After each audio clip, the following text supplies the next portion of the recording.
Hello ladies and gentlemen, and welcome back again to me, Dave Pumphouse, with again something a little different. It's the Fermi Paradox. Came out in July 2021. I had a fiddle with it when it first came out. I played a total of 7 hours, and I distinctly remember creating 2 little galaxies and running through it on what is a truly fascinating game. If you don't exactly know what the Fermi Paradox is, it's basically a theory of why the galaxy is not littered with civilizations and why we can't see them, etc, etc, etc. And it's a great little game. And yeah, I just got an itch to play it. I don't think I gave it, well, I say I gave it a fair run, but I mean back then, you know, a year and a half ago, it was a fairly limited experience. I believe there's been a few patches since, and I know that last month they did some kind of hedonistic planets patch and update for people to enjoy, and I noticed that because it came up on the news feed. So here I am to enjoy it, as I'm rather a hedonistic person myself, as some of you may know. We won't continue a game. We will start a new one. Okay. Let's go for empty game slot. So yeah, last time I played it was the 30th of the 7th, 2021. Played it for a couple of weeks and then thought, no, that's enough. We've created two galaxies. Let's move on to something different. And I think back then we probably went back to Broadways too. But anywho, perhaps we should have read that. But here comes the galaxy generation. A new galaxy is born. And I wonder if it's going to give us a lot more options with regards to species that we could play. Because I know that there was like armadillos, humans, penguins. There might have been an ant, I think. What else was there? There was a dinosaur. I know that one. I know that much. But yeah, let's see. Okay, the planets are taking shape. Right. So we've got 50 synthesis. Now, yeah, we might have to go through the tutorial again. Okay, we are a galactic gardener. Sapient life will evolve and prosper in our galaxy. Help these civilizations to grow and find each other in the vastness of space and time. But beware, sometimes you have to prevent them from destroying themselves or others. Would you like to play the tutorial? Yes, please remind me. Please remind me of what I'm doing. Only a handful of planets in our entire galaxy have the optimum conditions for life to grow. Click on this star system to take a closer look. Alright, the Vex system. These are the synthesis flares. The game is always paused when the flares are visible. Only if you collect one of these flares will space-time continue. Okay. Right. So, go for the first one. You will need to accumulate synthesis to make optimal choices in the future. Excellent. Right. New civilization is born. The Tau Ceti system. Right. With the passing of space-time, new civilizations will emerge and existing ones will undergo major changes. Click on the button in the corner to start your first event.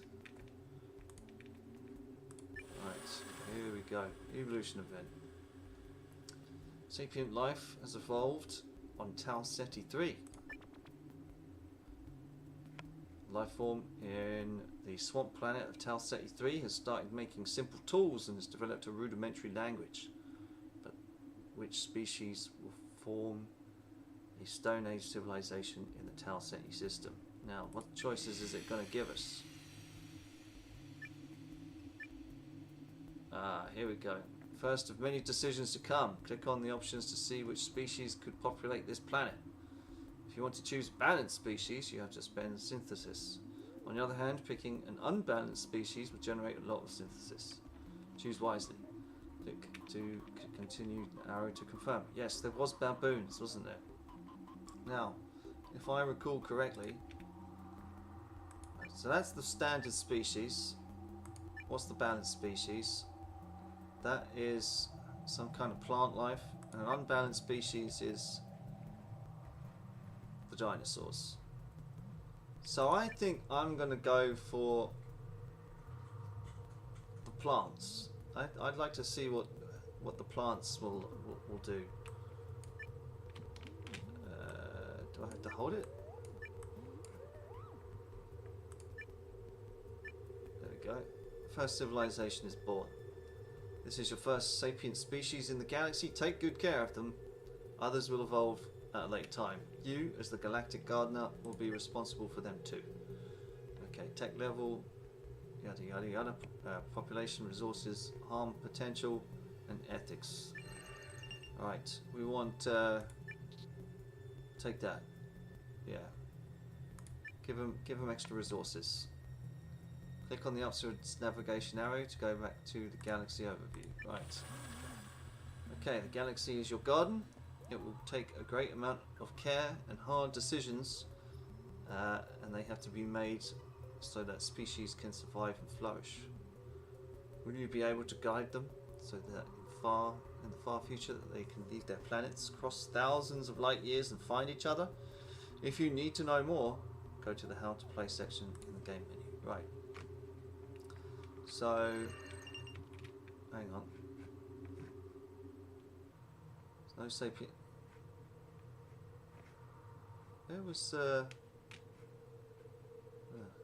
We'll go to that one. Oh, we could have clicked them all actually. We should have done. Oh, they're up there, are they? Ramesses development event. Depopulation on Tau Ceti? What? I don't think we clicked fast enough on those events. The Rama tend to avoid settlements and instead roam the regions of Tau Ceti 3 alone. They rarely meet others and mate infrequently. Offspring are sent away as soon as they reach adolescence. Right. So, we've got Stone Age. Oh, it's actually, it's a, that's funny. Different ages now for different species. So we're in the Seed Age. 1.5 million. They've got plenty of resources. Harm potential is only at 1%. Ethical values is 20% utopia. You can go for a massive depopulation or regular development or prevention. I'll just go for regular development, I think. Don't need to spend it all. Okay.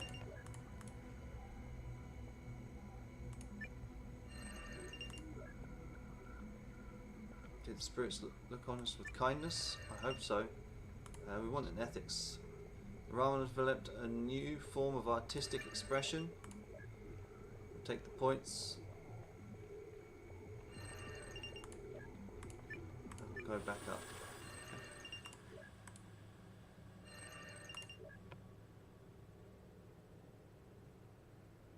Once dominant animal species on Wormer Prime goes extinct.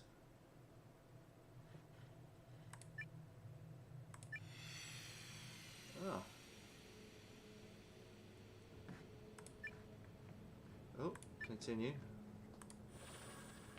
Interesting. Right, okay. Tau Ceti system, knowledge in Tau Ceti. Sage chieftains, the tribes of the Rama tend to be led by sages and wise folk because of their historical knowledge and their connection to spirit and the lands of the Tau Ceti 3, and are seen as vital qualities. Right, okay, motivated by a desire to perpetuate the sacred dance of life for many generations beyond their own. These leaders observe, reflect, and make decisions based on experimental wisdom and unwavering intuition.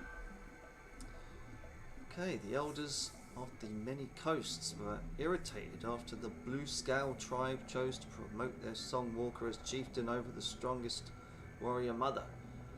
Years later, every second tiger in the many coasts wore blue scales, without a single drop of blood having been spilled.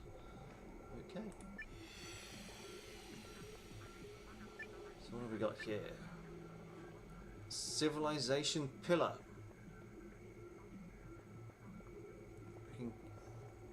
So that okay. So that boosts their technology, something significant.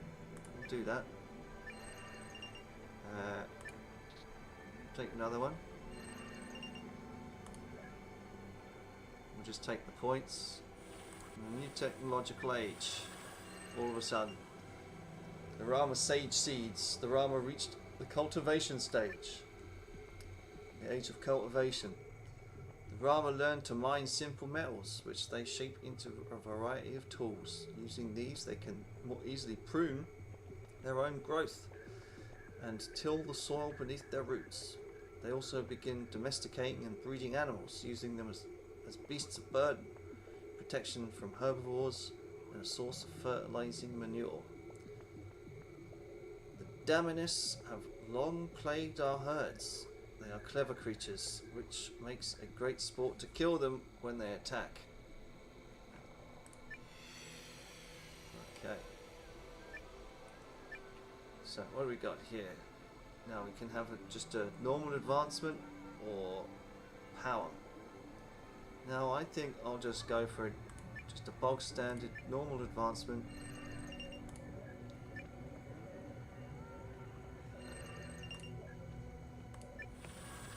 Go up here.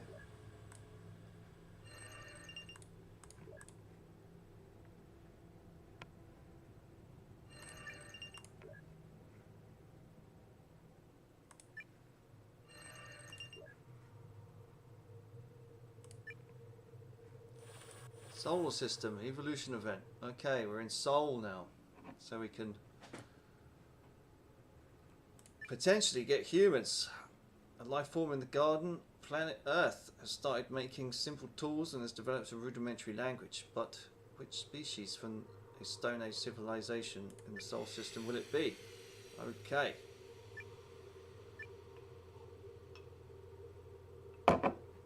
Civilization is born. So yeah, we can have dinosaurs, we can have ourselves, or we can have dolphins. You know what? I'll just give it to the humans. Just go for a fairly balanced. Get more people. Oh, back to the sage forests. Great war threatens the Tau Sea. Oh dear. Barbarian tribes of the Rama rally together, forming a huge army of riders. The momentum from this fearsome horde sparks an age of conquest and bloodshed on Tau City 3. The barbarian nation of the Huns became so great that more than 100 cities were captured, and there were so many murders and bloodlettings that the dead could not be numbered.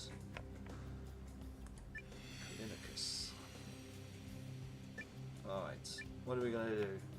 A regular conflict or just peace? Now we can go for total war, which seriously hampers efforts.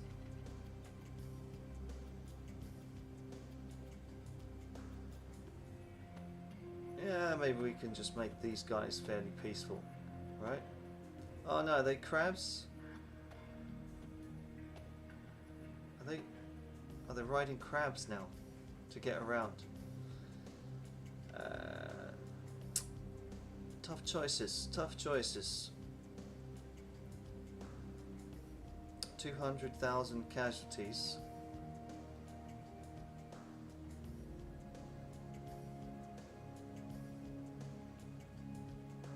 Yeah, let's just just go for peace. I'll go for another question mark. Oh, devastating insect plague consumes many Rama. Okay, well, I guess after war comes the inevitable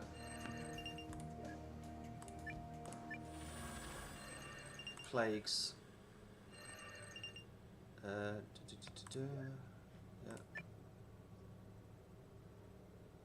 Okay, so humans are all the way over there, so they'll probably never meet.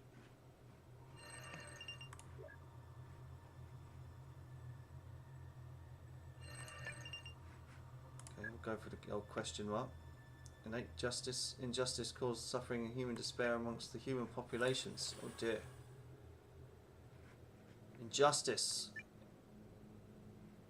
Humans have come to believe that nightmares are messages sent by mighty spirits. In order to receive more such sacred messages, some humans begin deliberately traumatizing children, placing them in disturbing and dangerous situations to encourage nightmares. One cannot stop the sleeping in fear of bad dreams. Okay. Let's have a look. Right, we can just go for a regular development or massive injustice, causing nightmares for children. Let's do that. Let's go for a roundup. Let's give the humans a hard time. Let's make their ethical values go a bit shit. Actually, we can slightly improve it. Oh, this again.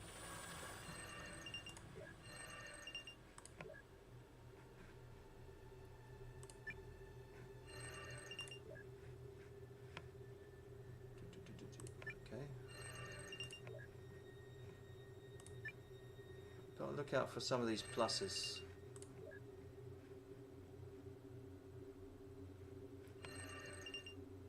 Oh, there we go.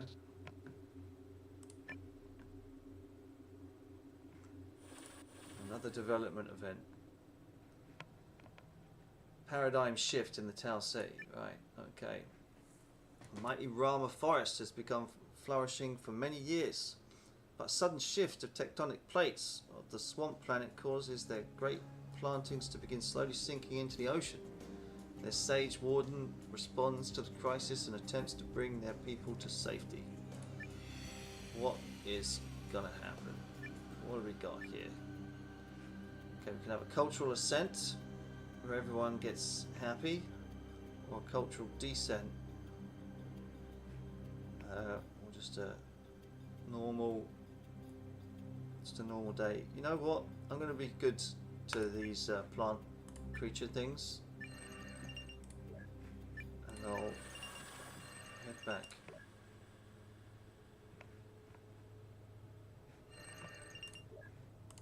Okay, the humans fall in love with a beloved chieftain.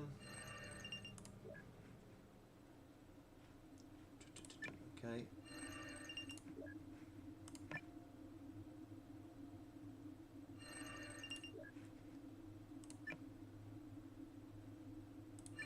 We can see if we can better the humans down here and just concentrate on them. A new technological age. Here we go. They've reached the Bronze Age. In the Bronze Age, the humans begin testing their limits of their planet's generosity by cultivating crops, raising animals for food, and clearing forests in order to build primitive cities. Early mining and metalworking skills allowed them to craft better weapons and tools. They learn how to document knowledge by written language. Excellent. Now, power. Yeah, we can make them dangerous.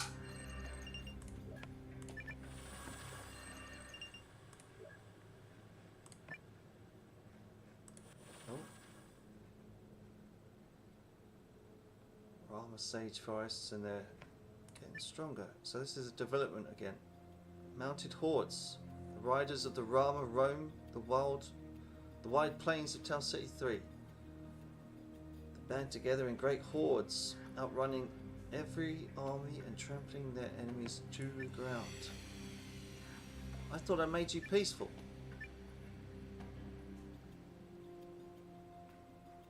Harm potential 0.8%. Well,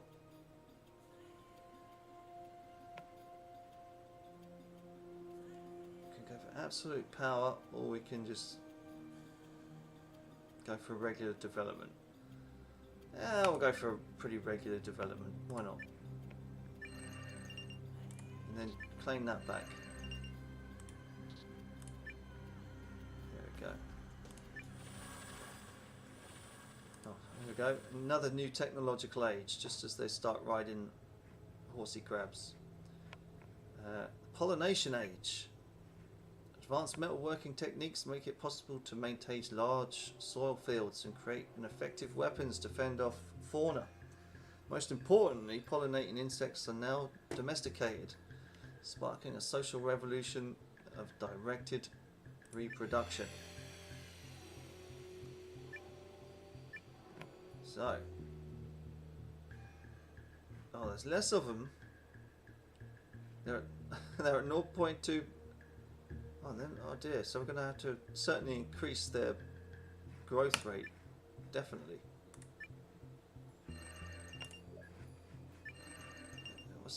Okay, the growth is at more manageable 4% now. Good.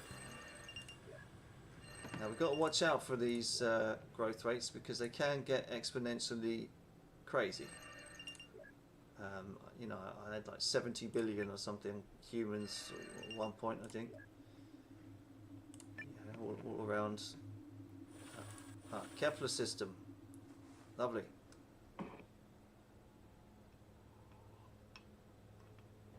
Kepler 4. Who's it going to be? Penguins? Primordial Kepler 4. Here we go. What's Kepler 4 all about? It's a red dwarf star. Is orbited by the lava planet Kepler 4, which is rocky apparently. The continents of this planet consist either of lush green jungles or rocky wastelands full of massive magma pits. The resilient flora of Kepler 4 consists of trees and bushes that grow their branches in circular spirals. Seats of rock float in the vast lava ocean, forming temporary islands and continental bridges. It's recommending we go for an unbalanced species, which is these evil looking fucking things, or we can go for some giant worm, or is that like a salamander? I know, I'm kind of feeling the worm, to be honest. The Noya, resourceful and competitive packs of tall, colourful snake people. They breed in hot water basins of the lava planet and spend their adult life over ground. And these guys are the Vakai. These poisonous humanoid insects gather in large swarms. They dwell in the magmatic wastelands of Kepler 4 and attack every life form that enters their territory. And these guys are the Wandor, gentlemen, big reptiles. They roam the wild jungles of the primordial world. I think I'm going to go for the snakes. I'm going to go for the snakes. Let's do that.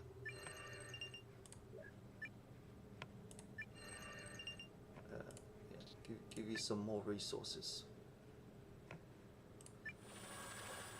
And the humans are back. Reduction in soul. Sages of the humans learn to harvest the ashes of Earth's volcanoes, using them as a key ingredient in a robust building material that will last for centuries. But the danger of mining active volcanoes poses a great risk. No problem. There you go. Civilization pillar. Concrete. Done. And their growth rate is at 8%. Oh. Maybe I shouldn't have made them all that peaceful actually. We'll go for the...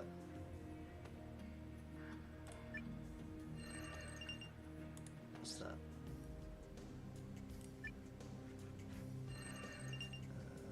Maybe just lower the population just slightly. Don't need them to explode.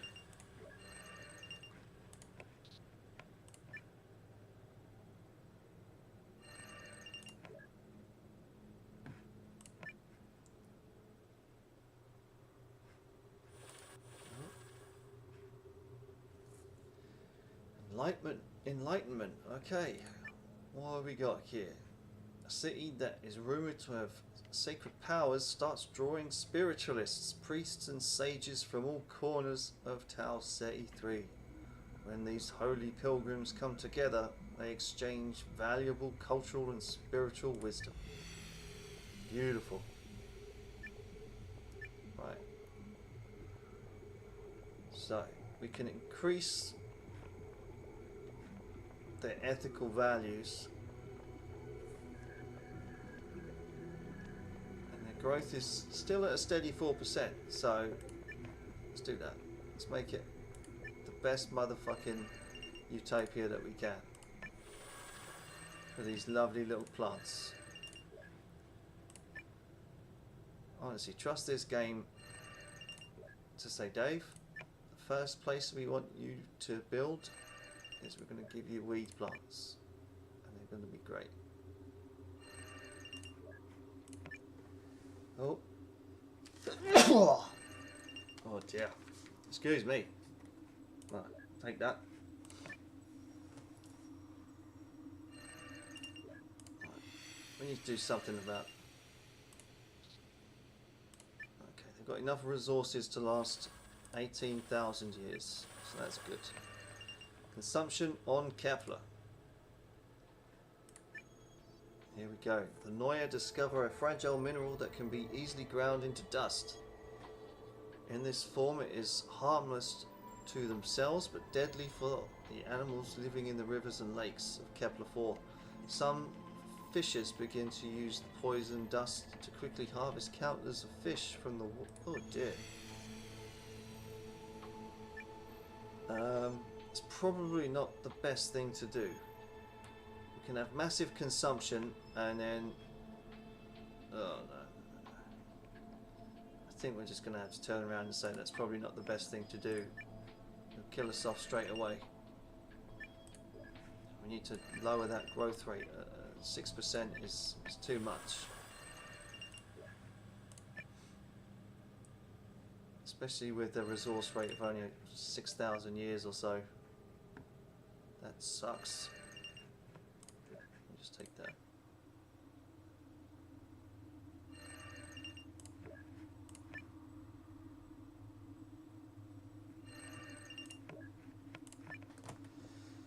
More volcanic activity.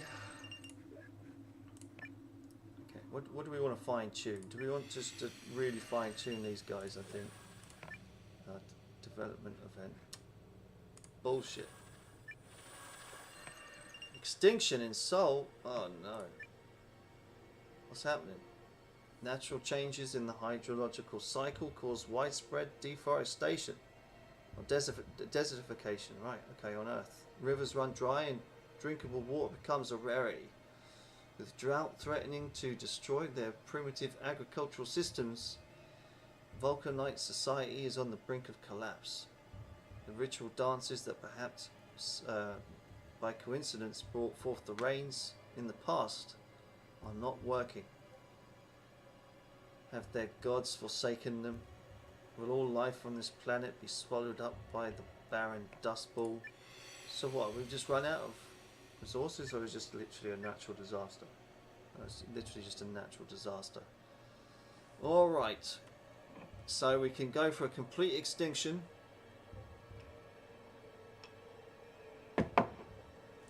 Or we can just go for a close call. As ancient fables guide the Vulcanites to look for underground water wells and plant trees. I reckon we can certainly just go for a close call event there. Just back out the game a bit. Rigel 7 slowly transforms into fossil fuel reserves, and the snakes have now reached an interesting age. The Obsidian Age. Kepler-4 experiences an agricultural revolution marked by the utilization of obsidian and other readily available volcanic materials. These materials advance the Neue immensely, as they are perfect for the construction of tools and weapons. Alright. So, we can go for wisdom and ethical values, or we can go for increased growth rate and resources. Well, I guess we can go for increased. See, one cancels out the other. We can increase those resources, but sooner or later it's going to have an effect. Never mind. We'll do it. Take the resources, Carol. There we go. 10%. 12% growth rate. Holy shit. Yeah, we need to upgrade these boys seriously with regards to tech. Otherwise they're not going to last very long. Okay, there's no... Just wanted the resources, that's all. Didn't want to click on that planet. Establish a new region. Okay, they're branching out.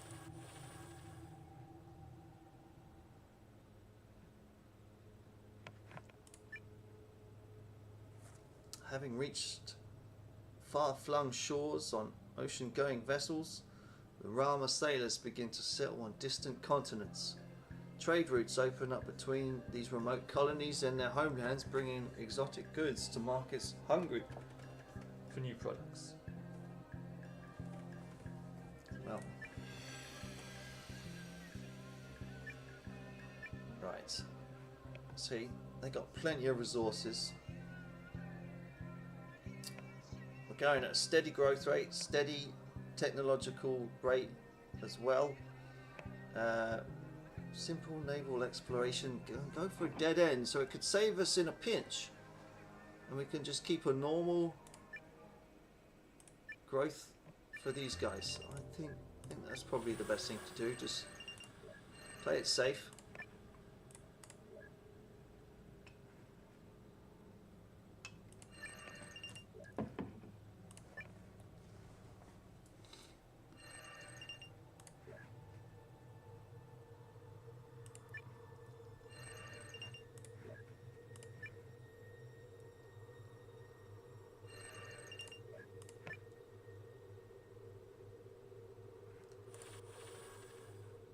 Here we go. Iron Age. Empires and trading states rise to power in the Iron Age. Well, we know all about that because we lived through it. So, now, advancement. We can take them forward again.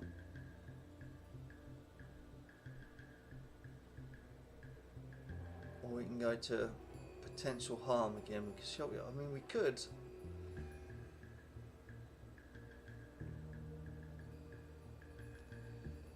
Epic Dynasty Wars. Vulcanites iterate siege weaponry against well-fortified castles of their foes. I'll take it. Make it a hellhole.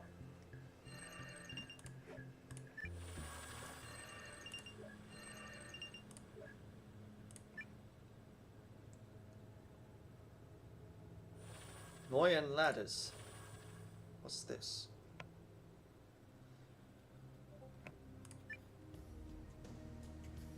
Harsh weather harsh weather changes cause many Noyan tribes to seek out warmer and more fertile lands. In the process, they spread regional culture and crafts across Kepler-4. So what's okay? Their tech level's 2. Wow, we can still increase their population, but that's gonna do crazy things to their resource levels. Might take it at a dead end. Yeah, we've got to go dead end. By the way, we don't want to kill off these snakes. No way.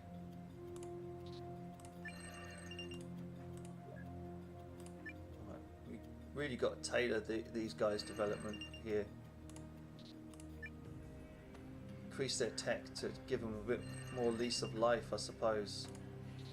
And more resources, there we go. Gave them an extra 500 years. And they didn't even know it. There you go, have another 500.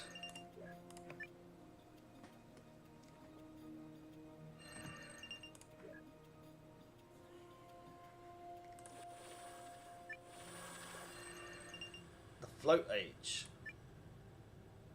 Great floating islands of ocean flora allow the Rama to reach all corners of Tau 33. These living rafts provide nutrients and stability for long voyages, the largest serving almost as a floating city. A new age of exploration has begun. Ho, ho, ho. So this would be the equivalent to flight, I think. So what do we want? More ethical values and technology? Let's propel these bastards into space. Let's get them there.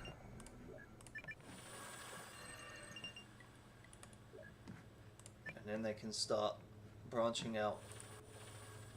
Okay, how are the humans doing? Great war threatens Sol. Okay. Let's slow these bastards down. Let's give them a genocide or something. Total war. Destroys all Vulcanites in their entire environment. Well, it's not an extinction event, so potential casualties with a harm potential of 7.3%. Now, if you take that number to that number, that's not that number. So, I'm going to say total war. Let's have these buggers just go ham at one another, and let's see what that does to their development. Oh, are they gone? Oh, is that now saying that they're gone? Oh, they killed themselves. The humans killed themselves in the Age of Sail. So that was a warning. I thought it was only 2.9 million casualties. Well, they're out. We've lost the humans. Bye bye. It's nice knowing you.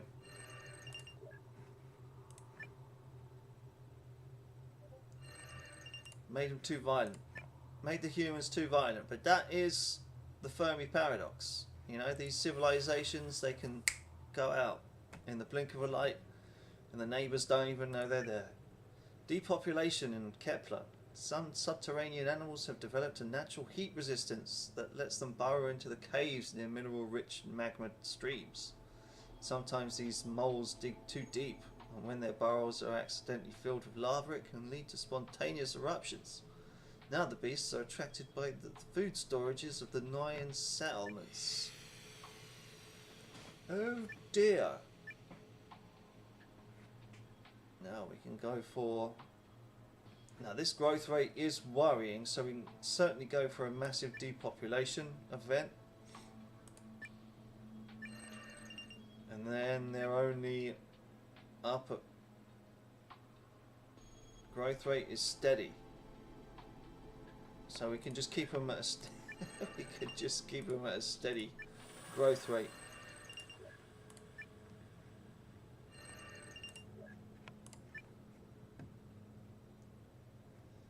Oh, and here we go. Steel Age. Turning obsidian into steel. Okay, Kepler 4 are able to access countless sources of heat to refine metal ore. They start creating strong alloys to construct weapons, armor, tools, and buildings. Super. Right. Now, we can certainly get get them a nice lease on life and give them that growth rate that they definitely need after taking it away last time. So there you go.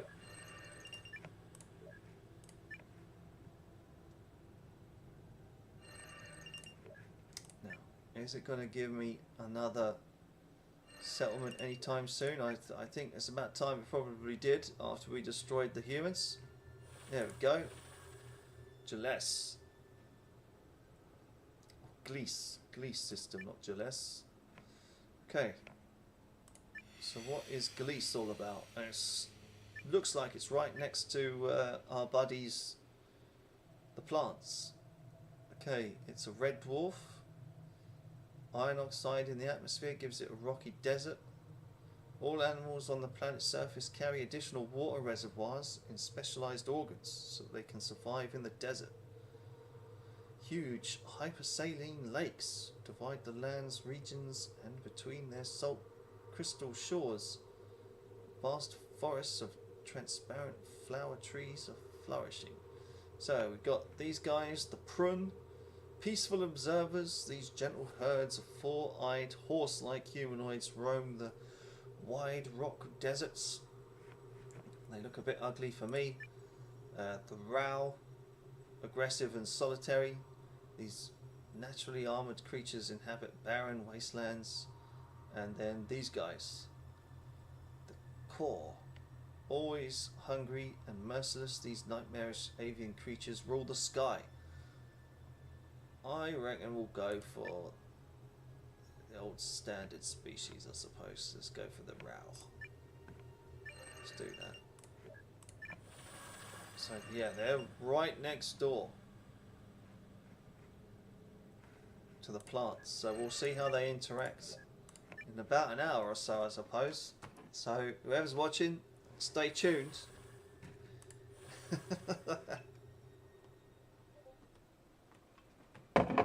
Another extinction event. Oh dear. As explorers return from distant regions on Tau 83, deadly viruses start to spread at every port. With long viral incubation times, speedy trade ships become unwitting plague bearers, causing widespread outbreaks in every major Rama city. No, not the plants. Minimal survivors. Oh shit, look at that. We can take it down to a tiny fraction. But it makes them very peaceful. Sets them back a bit. But will give time for their neighbours to catch up. So, goodbye 3.9 million Rama. We'll see what that does to the growth rate. Oh shit! Now we, shit! Quick! Oh no! I think we've just killed them off. We have to save them. Yeah, I wasn't banking on that. The resources. Shit! Growth is at minus. Give me something. Give me something to save these guys. We should have just took the hit. Oh dear. We got to save them. Knowledge on Kepler. The Neuer found guilds for mathematicians. Mathematicians. Navigators and observers of the stars. These scholars have the ear of influential nobles and rulers. Right. What do we got? What are we doing? Civilization pillar. Yes, please. We like knowledge and give you a few less resources because we got to go over here and we got to save these guys from extinction because they're dropping like flies and we can't seem to get a population increase for love nor money. There it is. Okay, that's got to save them. I don't want to take that minus, that's too risky. Oh no. Right. Given look at that. 8.8 million years worth of resources. Right. Okay, the Gillespie. The Ral develops. Many clans manage to defend their place in the world only through force of arms. Over time, they come to adopt a strict warrior code, believing that true honor and nobility can only be earned through acts of battle. Right. Well, for a armored species, that doesn't sound too bad. We can, yeah, warrior code becomes the bedrock of Ral life. Only devoted to honorable fighters can advance in society. Well, it certainly makes it more harmful, but let's do it. Let's take those points, see if we can save the plants. Oh shit. Okay, it's making them... Well, at least that harm potential is only 1%. And the snakes. The dirigible age. They managed to construct lighter than air vessels filled with buoyant gases to safely traverse the otherwise impassable tracts of lava and volcanic wastes. This allows them to go on long distance global travels. Right. Okay, so they've caught up now, more or less, with the plants. Okay, they're looking rather duty with their little shrouds. Was he getting married or something? What? Going to a funeral? Now, resources. Only another 20,000 years worth of resources. We could make it more of a utopia and advance their tech. I would like to still see them in the game, but again, these two cancel out one another, so maybe I'll keep that a steady 6% and we'll go for wisdom as they discover flight. Snakes that can fly. Maybe they might discover snake jazz, because everyone knows the greatest music in the galaxy is snake jazz. There we go. Have we leveled them out? Oi. We leveled them out. And still a utopia. Even after all those many thousand years of death. There we go. Now you can start to live, and I can start to leave you alone a bit. Well done. Ooh. Whew. Okay.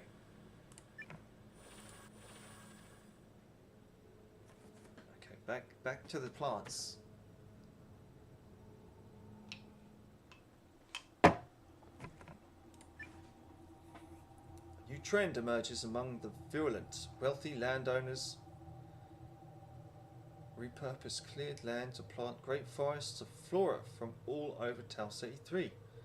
Though the practice begins as a way to flaunt wealth, early virulent academics note that the reforested land is an abundant source of plants useful for both food and medicine. Well, that's fantastic. Let's give them as many resources as we can.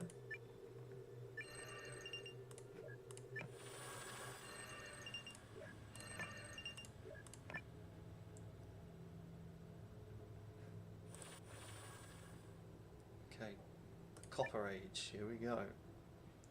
Brown learned to mine copper, using it to create precise metal tools. These tools make it possible to expand the reach of natural oasis using new irrigation and water recapture techniques. Meanwhile, these folk begin to study the stars above Gillespie, charting their course to create in great patterns drawn in the desert sands. Lovely, jubbly. Alright, how's your growth? You're not so bad. So we can certainly start making you... I mean, they're a warrior culture, so let's make it a hellhole. Just like we did with the humans.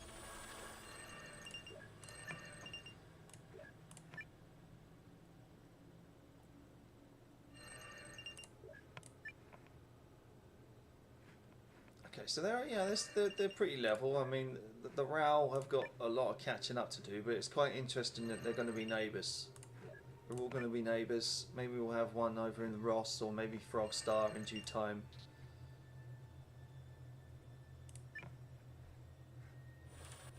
Development event. Here we go. Injustice on Kepler. Oh dear. To make sense of the depressing and unfair world that the Noya live in, a strange dark religion emerges. Followers believe that God is a powerless ruler who was tasked to watch over hell. Kepler 4 as a punishment. Is Kepler 4 hell? I don't know if it is. Okay, it's 5%. It's still not bad. It's still 5% in the plus. So I'm gonna keep them as they are. God has decided that he's gonna make it just that little bit better, and we're gonna oust that devil cult, and we're gonna keep going.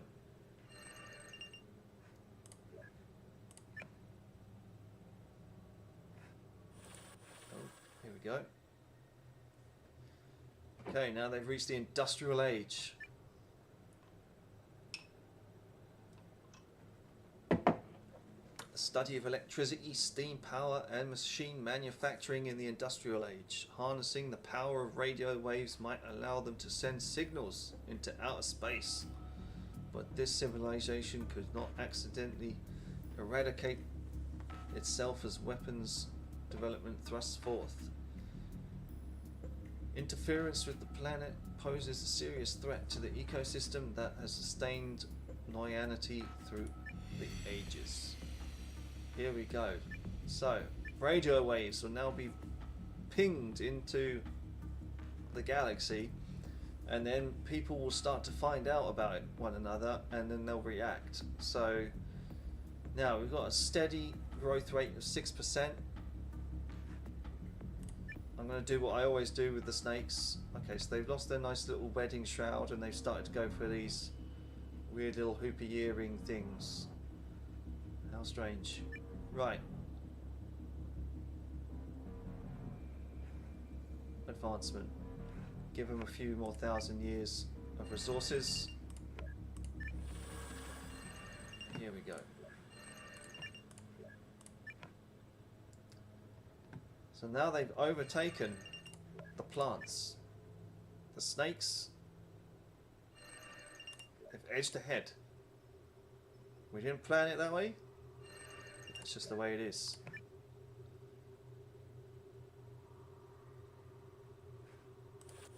Okay. Paradigm shift. Tired of the laws of the land-bound, virulent from various plantations band together to create their own independent government. Their great fleet sets sail as the first ever independent naval plantation on the sea regions of Tau Ceti 3. I hate to sail on this rotten tub. Leave her, Johnny, leave her. No grog allowed and rotten grub. It's time for us to leave her. Traditional sea shanty. Alright. There'll be no singing sea shanties on this channel. Okay, so we can have cultural expansion, which certainly will increase the population, but certainly decrease the resources. Or we can just take a plus in everything into a cultural ascent. The Free Fleet is a great success. The religions make countless discoveries and trade is opened as never before. The fleet's example inspires borders between plantations to become more open. As I mean, these guys, they just want peace, right? They're a peaceful bunch. They just want cross-pollination for all. That's what it is.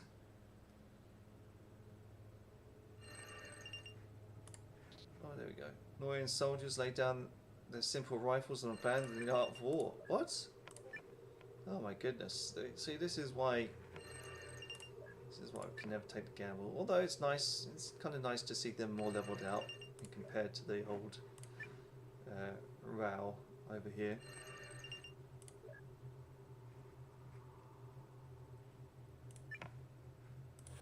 There we go.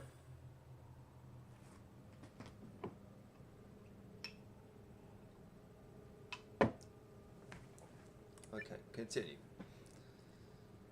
The mirages of the desert are seen as divine visions, a sign from the gods. A new religious practice. Okay, the whole galaxy's gone religion mad. They begin interpreting the mirages and using them to gain insight into the thoughts and feelings of the viewer. Right. What's this going to do? Is this going to be like a cultural...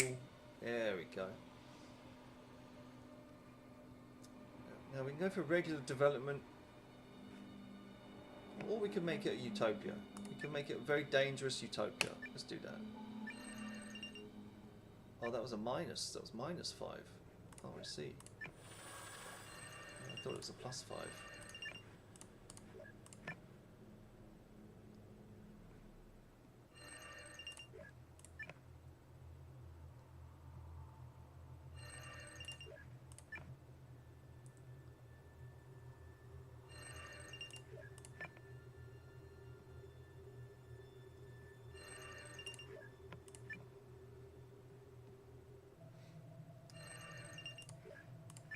This synthesis like never before. Okay, development event. Here we go. Kepler is sending signals into space. There we go. Let's do it. Let's just start the SETI program. Oh, we can't. Just a regular signal then. Just a regular signal. Send that snake jazz into space. And there it is, those radio waves just going through the galaxy like a slow ass event that it is.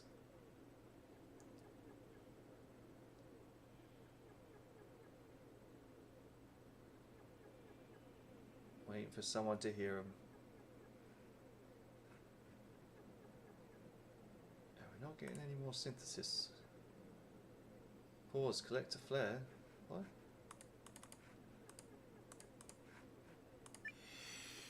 Done it. Oh, there you go. Advance the technology. Is that better? There we go. That's what we needed.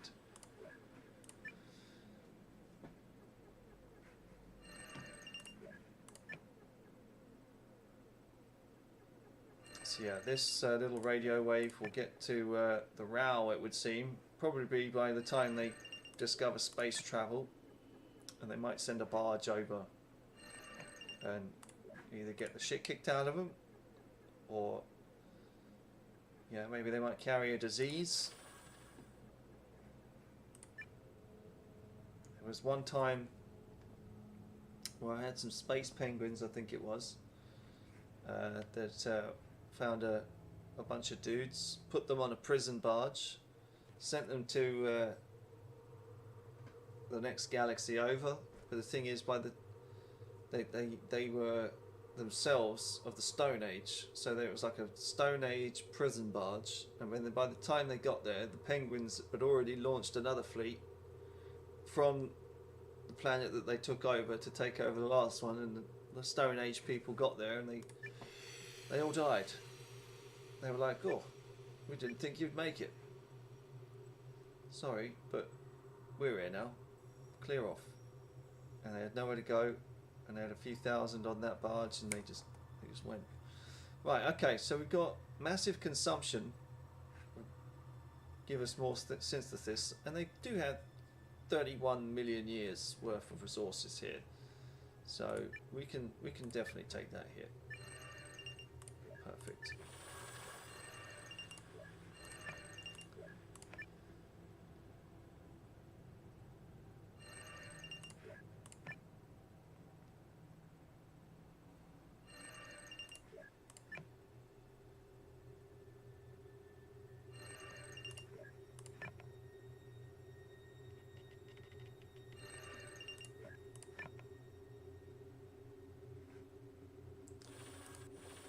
Another new technology. Oh my god, the nuclear age. Here we go.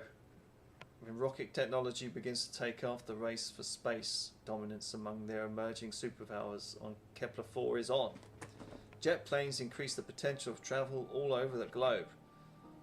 And nuclear age communication technology allows news and entertainment to spread via mass media. As the Neue delve into the secrets of the atom, the threat of extinction looms ever heavier on the horizon. Dun dun dun dun. I have become death. Right, so we've got wisdom. We can make it a bit more of a utopia. Give them more wisdom, more technology. Let these snakes just take over the galaxy. Fill the galaxy with snake jazz. The Rao Fifes. Okay. Fiefdoms. The Rao march and fight as one another. As what? Okay. The Rao march and fight as one after mastering the phalanx formation. Okay. The battlefield is filled with rectangular formations of disciplined heavy infantry troops brandishing shields and spears. So yeah, they're a bit behind. Bless them. Absolute power. Yeah, let's make these dangerous bastards. Get that harm potential up.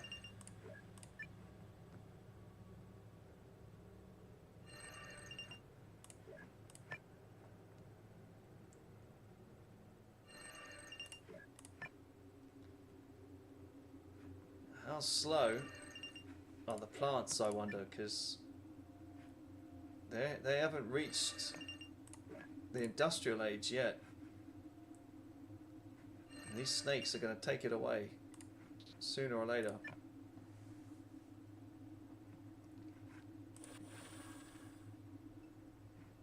Oh, an extinction event again.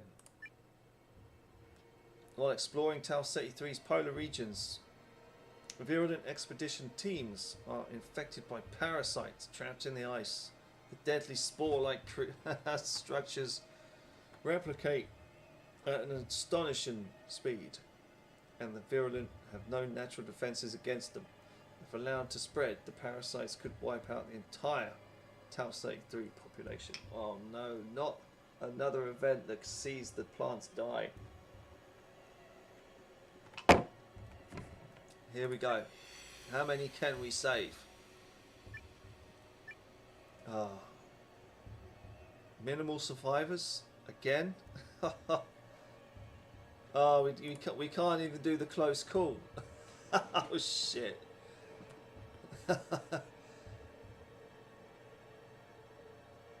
Shit, no way. Okay, they're still at a growth rate of 2%. And they're going to go through that near extinction event yet again. They're a bloody utopia though. Oh, only 22,000 of them left at a minus 10% growth rate. No, you bastards, live. Come on, you can live. Okay. The Rao reached the glass age. Okay, new techniques are discovered to create a special form of hardened glass that can be used for a variety of uses. More advanced tools, simple machinery, and even weapons. Yada yada yada. Okay, you've seen that before. So what's this? Like the Copper Age? Yeah. Okay. Now then. It's resources time, isn't it? But we've got to save. We've got to save the virulence. Got to do it. Okay, make it more peaceful. Too few for warfare. That's good. They don't do warfare because they don't fucking see each other enough. Okay, Growth on Kepler. Here we go. Nuclear astronomers have developed an industrial method to cool the top layer of Kepler-4's giant magma lakes and create vast new regions for the development of residential areas. But will the Neue want to settle down in these areas that sport giant lava flows below? I don't know. What will they want? What will they want to do? See, they're already at a growth rate of 14%. Dead end. Don't need no more snakes. I should have took that minus on the growth there. Okay, it's bloody utopia, but there's none of them here. Okay, grow. Oh Jesus, it's only going to be 2%, isn't it? Only 2% each time with this. Okay, technology. Maybe technology will save us. There's just not enough of them. That's the thing. There's not enough to do a technological boost as the snakes reach the digital age in a blink of an eye. The Neue are now connected via complex computer systems, satellite networks and mobile communication devices with constant interaction in the global computer network and new digital art forms. Cultural transformation is stark and rapid. Preliminary genetic and biodigital experiments can lead to health improvements and longevity, but caution is advised in these and other uncharted territories. Right. What have we got here? It's going to have to be more resources. These snakes eat resources for dinner. Right. We've got to try and save the virulence though. Oh, that population growth, good stuff. They've got millions and millions of years worth of resources though, which is quite nice. Knowledge on Tau Ceti. Here we go. Among the virulent, it has been long tradition to ritually preserve the wisest sage of each generation. After their body is carefully prepared, it is buried in the swamps along with their greatest artifacts and writings. One sage begins a new tradition. After a century, each site should be unearthed to bring this knowledge back to the world.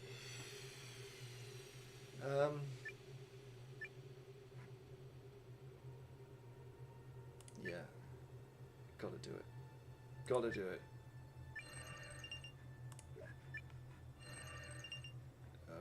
Peace.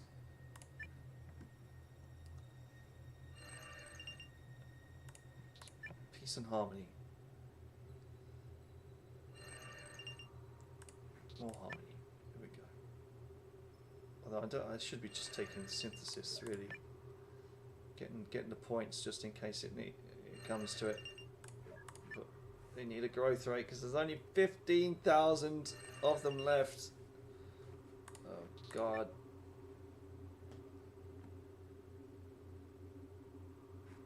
The Rao Kingdoms. Enlightenment on Gleis. A dedicated writer is travelling all over Gleis Sea in an attempt to collect the entirety of the Rao history in a monumental work. This treatise will give the common Rao a clearer picture of far-flung dune cities, revealing the common connections between all Rao.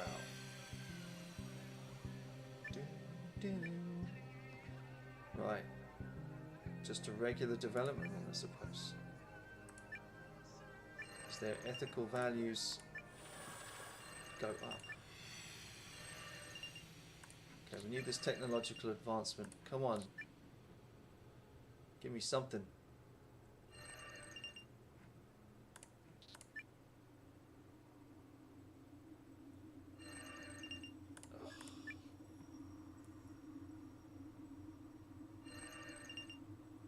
Ugh.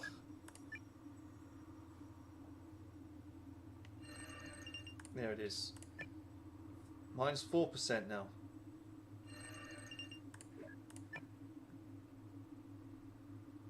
These guys can't become extinct. Injustice on Kepler. A radical new startup called Happiness Incorporated develops a pioneering app service which pays friendly Neue flexible incomes to act happy. The app promises to provide great atmospheres in tourist hotspots across Kepler-4, where revenues were seeing a decline due to the stifling effects of gentrification. Wow, that is bleak. Growth rate of 20%.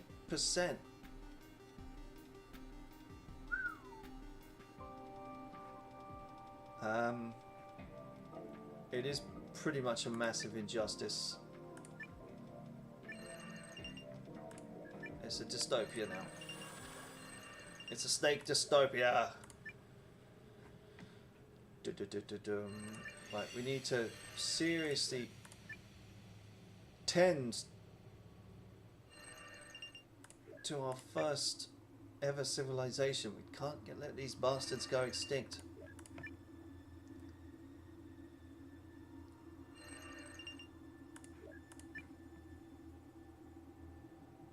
They've got 500 million years worth of resources.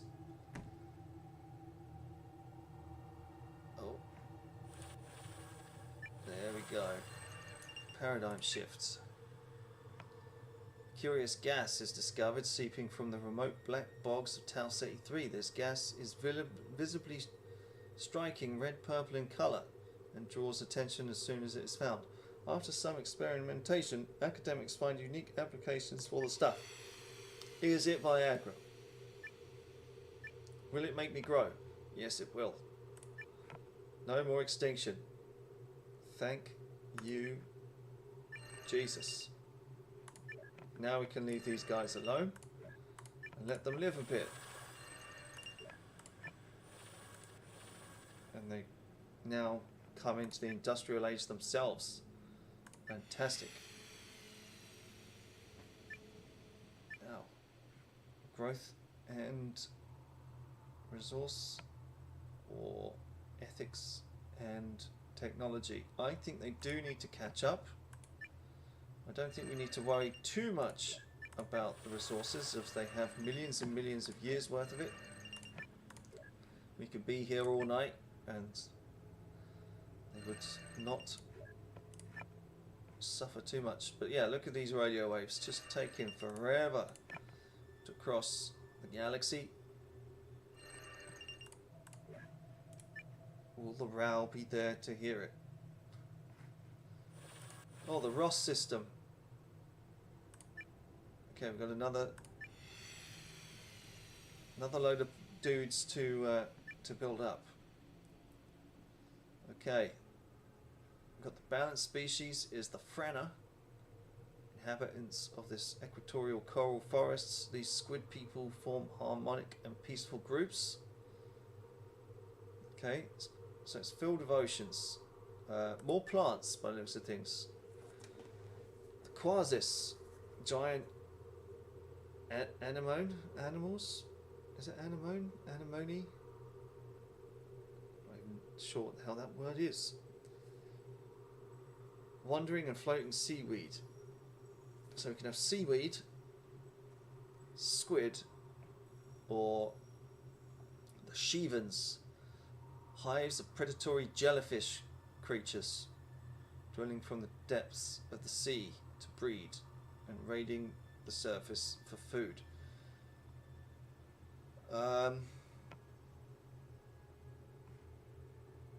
Or take the seaweed.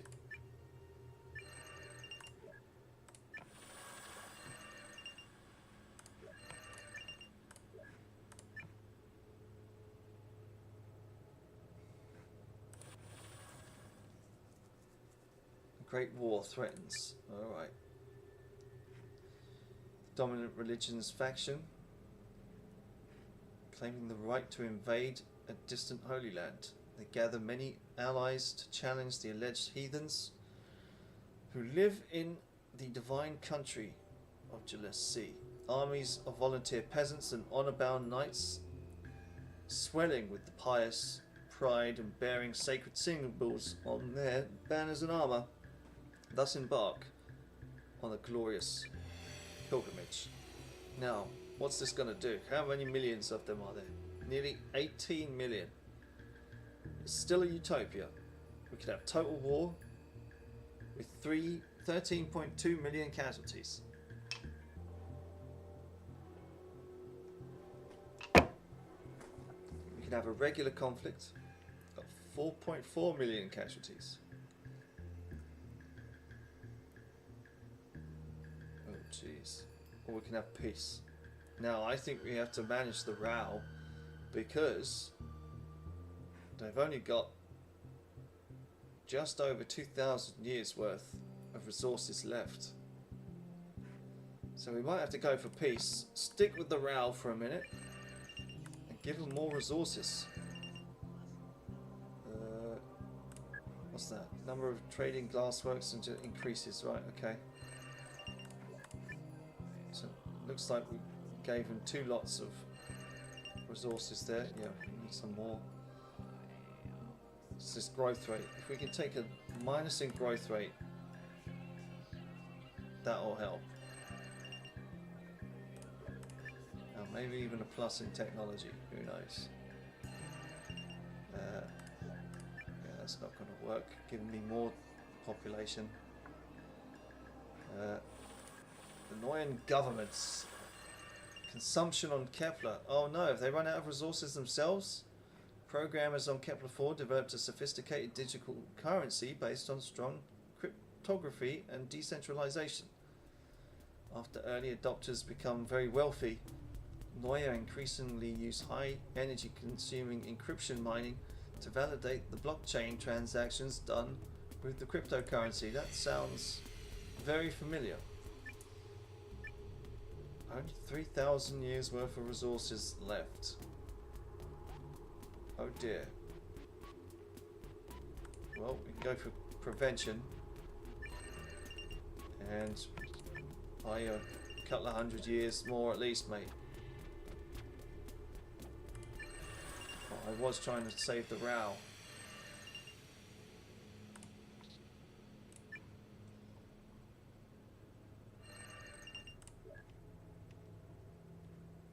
Oh my god. We could lose both the row and the snakes.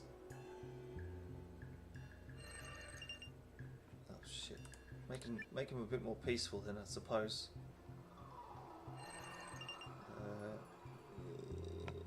What's that? Number of trading last week. Okay, good. Virulent Sage Republics. Tau Ceti is sending signals into space. When radio is invented in Tau Ceti 3, Virulent Sage heads of state race to demonstrate their mastery of the new technology. They order the construction of large radio towers that will be used to test the limits of how far radio waves can travel. Soon they begin broadcasting across the planet, unaware that some of these cryptic signals may reach faraway alien civilizations in the future. Well, now we can go for a regular signal or we can go for a signal boost.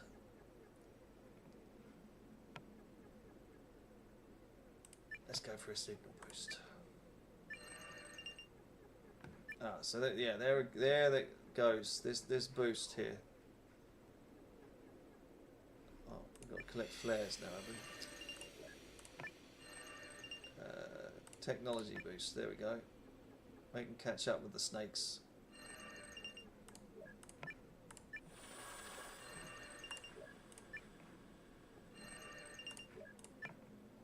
I wonder what these seaweed guys are going to be all about.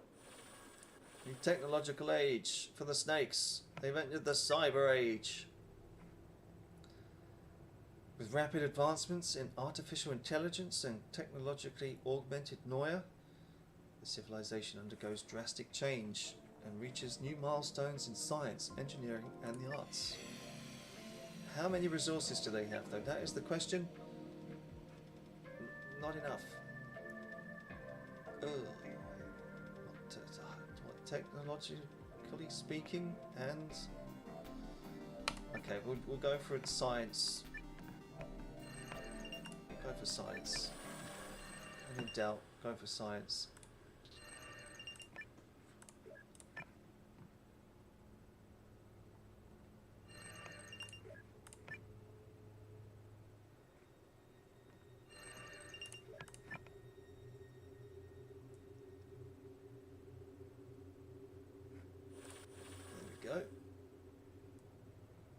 Production in Ross.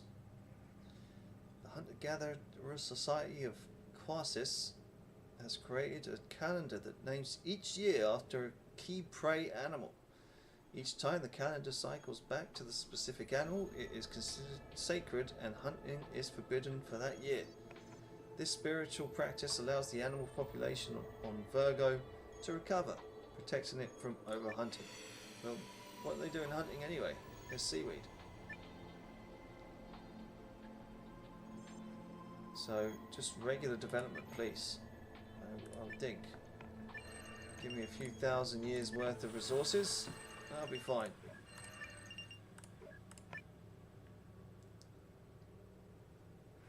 Oh, now they've reached a new technological age. Brilliant. Cultivation. Lovely. So we know what that does. Simple metals and simple materials allows them to build nice little gardens. Now with a solid growth rate of 6%, I think we can go for another plant utopia. I think we have it in us.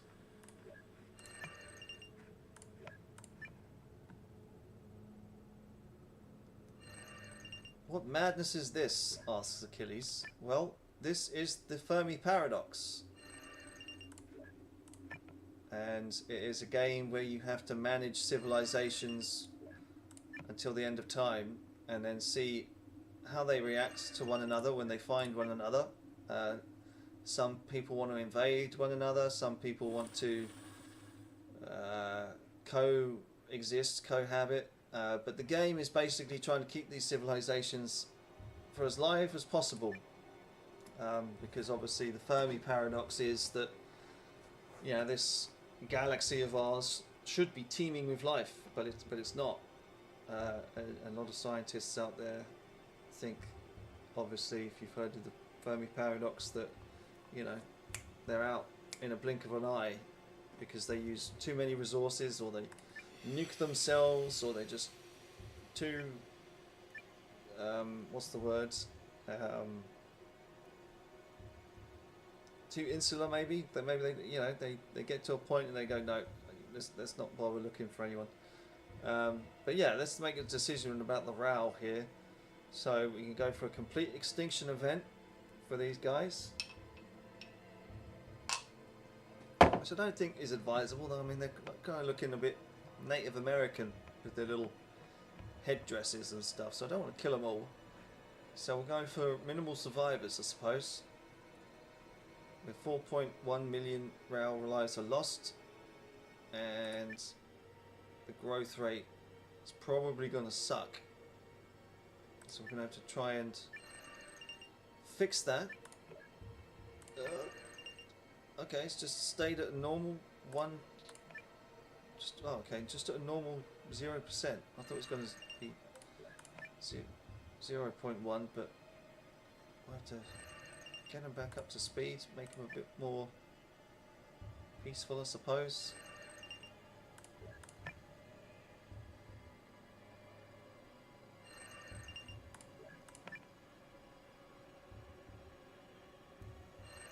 No, we don't need to give you less population. That won't do. And the virulent Sage Republics is back at it again. Depopulation in Tau Ceti. Well, that's no good. We don't want depopulation. Not again. This is the third time. Okay, oh, the growth rate of 10%. Don't do this to me, game. Regular development. What's that going to do to the growth rate? Okay, we're going to have to make them a bit more harmful. And, okay, 4%, that's not so bad. I can live with 4%. Yes, I get to satisfy my God complex by playing God in this small little galaxy, looking over space snakes, space armadillo things, plants and seaweed. It's amazing. This game came out in 2021 during the height of COVID from what I remember, or yeah, maybe just towards the end of it, really. Towards the end of lockdown, I think it's still in it's still in early access there. Look, so but you know they're adding events and bits and bobs and new things to be discovered. So yeah, I'm just playing through it, you know, because I only played 7 hours of it previously, and actually I think I was telling Tuna about it when it came out, and he seemed pretty interested. I think he may also have this, but yeah, I just thought it was a good thing to, at the time, just to blaze up and play God. But at the moment, we're drinking some whiskey and doing it instead. Right. The Noia have reached the solar age. Right. So the space snakes are now going into space. Overcoming previous limits of propulsion and engineering, Noia are now able to build spaceships capable of exploring and colonizing other solar systems. Advanced AI are built to escort them on their journey, while mastery of genetic engineering allows Noia and their crops to adapt to the new colonies. Yeah, it's you know, it's a nice little game. You know, something to do midweek. I like it. But yeah, these space snakes have a serious resource problem. We may have to lower their growth. Okay, knowledge on Ross. What are we doing? The Qualsis start worshipping a pantheon of wise and clever gods. The priesthood starts to gather and record knowledge as a way of honouring the deities. Alright. So the seaweed has gained sentience and now started worshipping gods. So I guess give them a nice little boost so they can compete in this weird and wonderful galaxy. And here we go. Pollination age, yep, good stuff.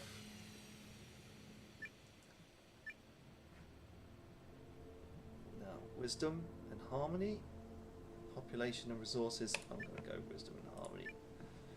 They need to catch up, otherwise they're going to get extinct in no time. If they meet another one of these civilizations. It's going to be a while though.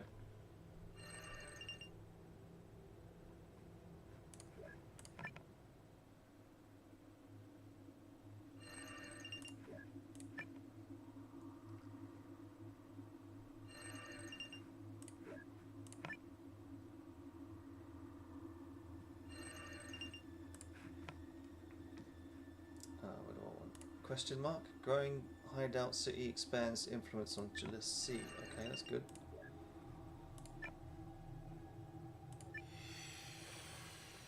Okay, now they've only got, again, 1,200 years until they run out of resources in these asteroid fields. So, I'm gonna have to lower that population somehow. The Locust Kingdoms. The members of the aristocratic ruling class of the Rao are well trained in mounted combat and sworn into military duties for their monarch. They live by the moral code of chivalry, die by the blade and valour, and drink the intoxicating fermented beverage known as ale. These noble riders charging into battle in heavy plate armour seem to be an unstoppable force. So they're still on fucking horseback?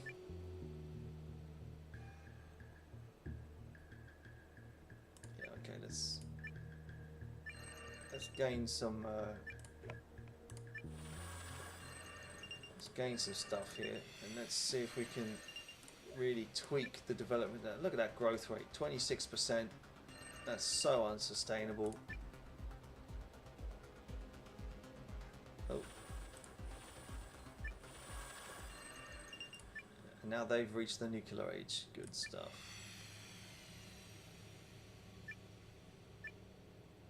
Okay. 5 million years. Shall we go wisdom and harmony? I'm going to go wisdom and harmony.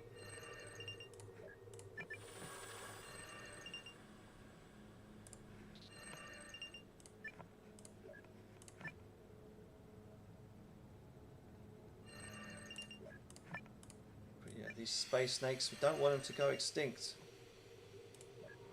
900 years. No, I want a population loss, not...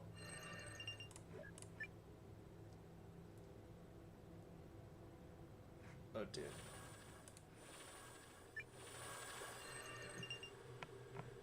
Building spaceships. Okay. Small Nyan extremist faction does not see a future in the failing Kepler system.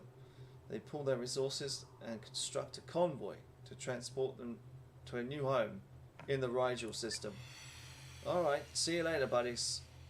On you go. Regular development? Yeah, I guess we will. It's a shame that we don't have enough synthesis, but I guess that'll do. So yeah, so as you can see, this little colony ship is going to go to the Rigel system, and these snakes are now going to branch out. And they're going to start to colonize the rest of the galaxy. Maybe by the time they get there, maybe Rigel might be inhabited by some Stone Age civilization. We just don't know.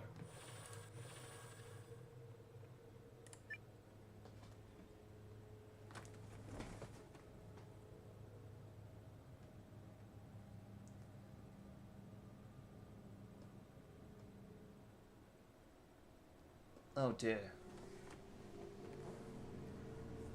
Are you going to be doing a blog on that, Achilles, at all?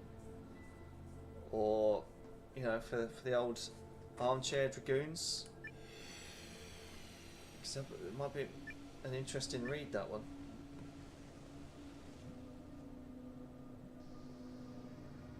Right, shall we make this less of a utopia and give them a bit more harm to one another?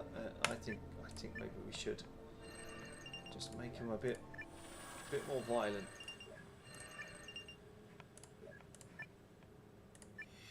Now, can we sort out this growth rate? Because they're gonna die.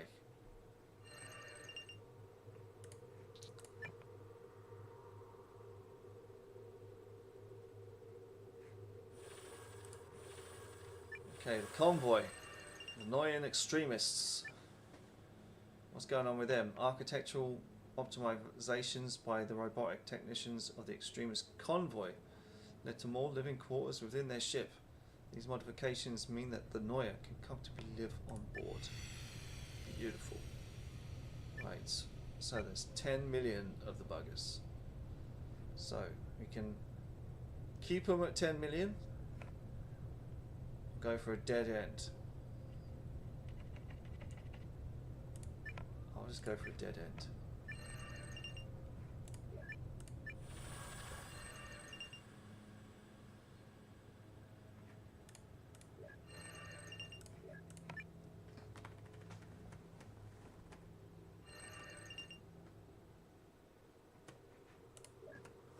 Soviet and Polish Marines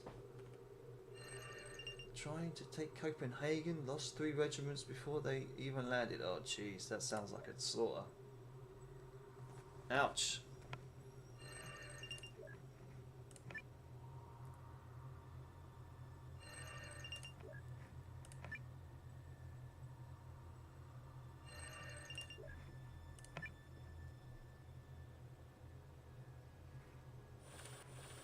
Okay. Depopulation, huh? Oh dear. The rise of cities in Greece and the crowded living conditions of these new urban centres led to the spread of diseases and infections.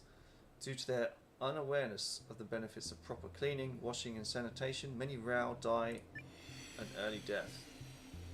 Oh dear.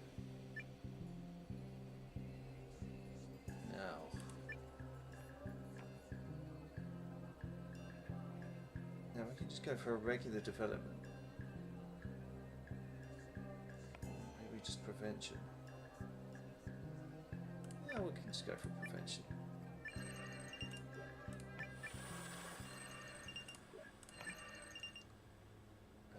The annoying Dominions do not need any encouragement whatsoever. There we go. Lessen that population.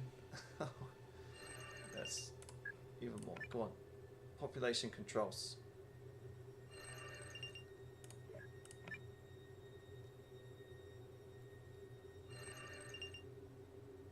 Oh dear. Make it more of a dystopia, I suppose. Oh no, that's harm.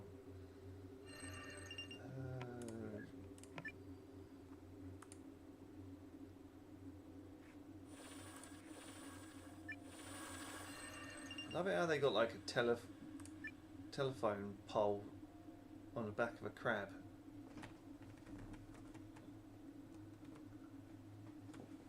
No, that's good that you're hooked on it though, mate. Like, yeah, but yeah, you should be writing all this down and yeah, doing a little blog.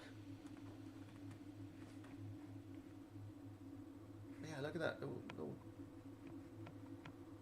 telephone wire. It's weird. Telephone wire, telegraph pole. Right. What are we doing? Civilization pillar? Let's go. Give them all the resources under the sun.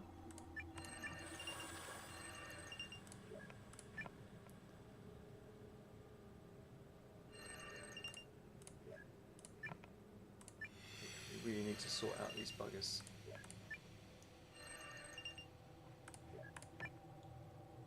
Because they're not going to live for that much longer.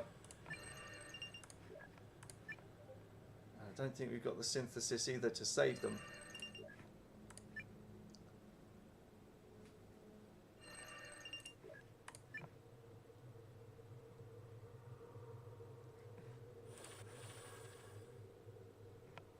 Great War threatens Kepler.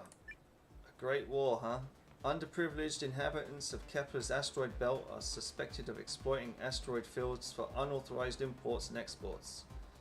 Kepler 4 sends out military ships to resolve the smuggling problem once and for all.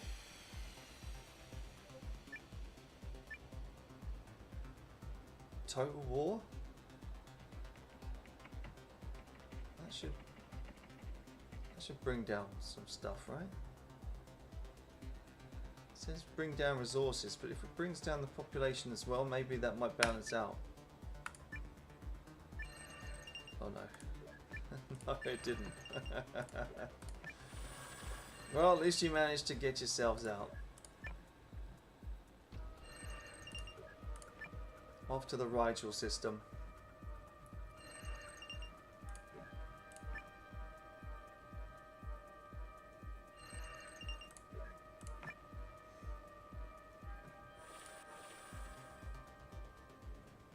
Now they've reached the digital age.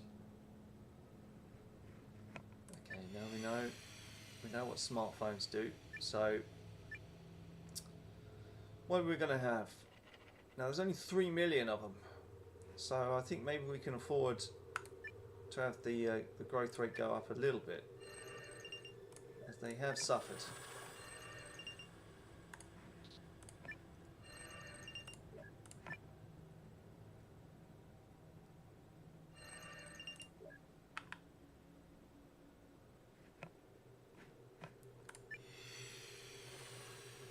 Right.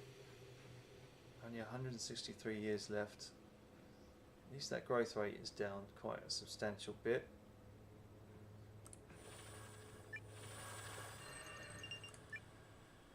Injustice. Leading thinker, yada yada, yeah, okay, we've seen that one before.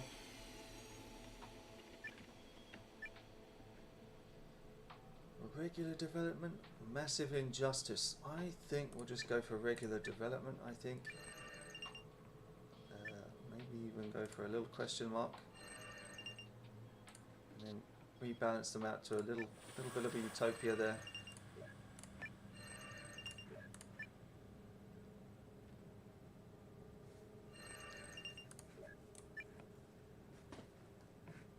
Oh, new technological age. There we go. Or the industrial age for the old seaweed guys. They got there quick. quicker than I thought. So, technology and harmony it is.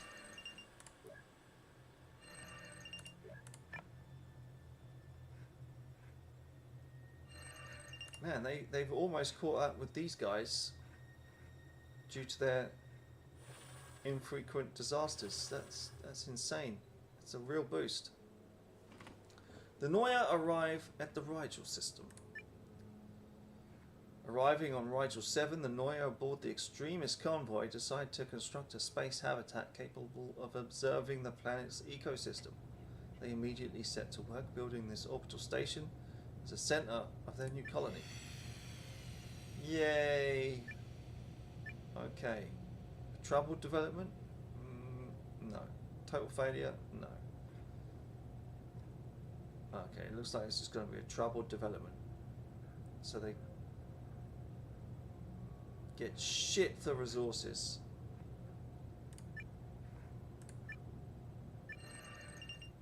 Alright. Okay.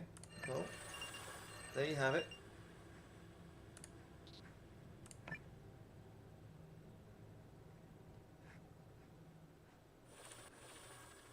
The old habitat colony.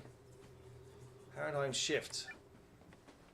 After many years on Rigel 7, the Noyan extremists no longer need to struggle simply to survive. Life has become comfortable, even idyllic. Yet as comfort has come a need to seek excitement and distraction. The atmosphere in the tight-knit community begins to change as a simmering sensuality takes hold of the Noyan habitat colony. Look, they've even changed colour. Cultural expansion, cultural descent. Now they are living in a bit of a dystopia. So yeah, if we maybe do that. There you go. Points for other places. Yeah, they're doing fine. They don't need my help. Yeah, they're certainly taking Snake Jazz to another level.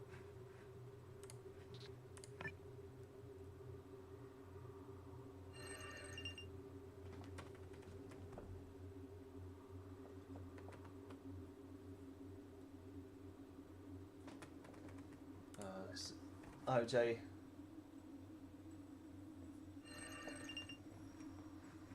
So OJ kicking your ass on that game, is he?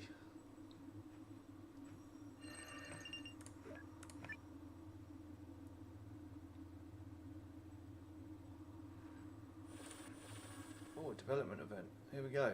Consumption in Gleese. Due to sophisticated traps and bows, the hunting of the wild animals becomes much easier. Being a hunter turns into a lucrative profession. What level?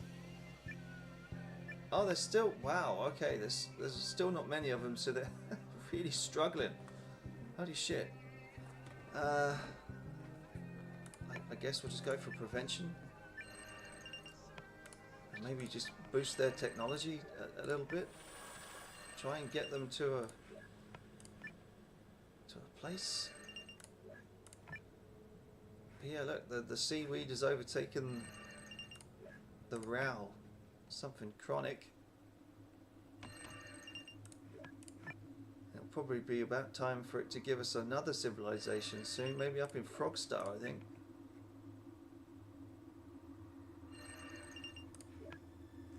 Noyan military factions and the Noyan dominions. Wow, cool. Production in Kepler. Every year, the Noya manufacture a brand new line of robots. Older, less desirable models tend to end up in junkyards on Kepler 4. That is until a weird phenomenon hits the underground of the Noyan solar colonies. Some of the outdated machines join together on stage and sing powerful songs about the society that discards them, using their own robotic bodies as instruments. Wow.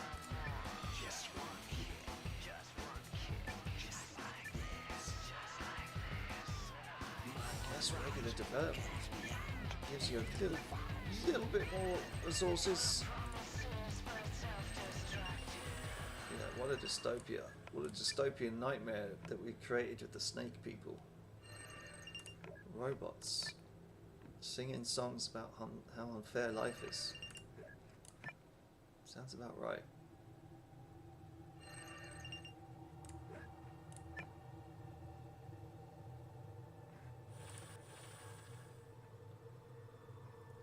Okay. The age of sail for the row. I think. Yeah, I think that would probably be a good idea. Get these guys to a more sustainable level of population, I think.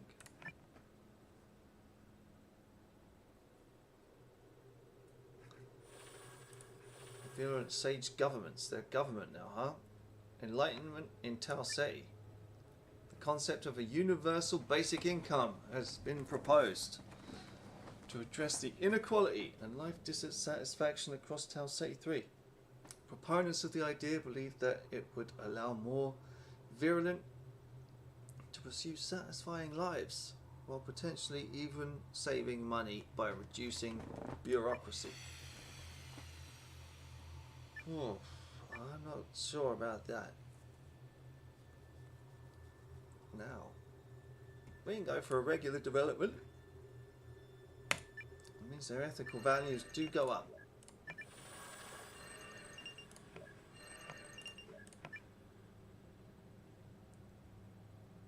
And whether universal basic income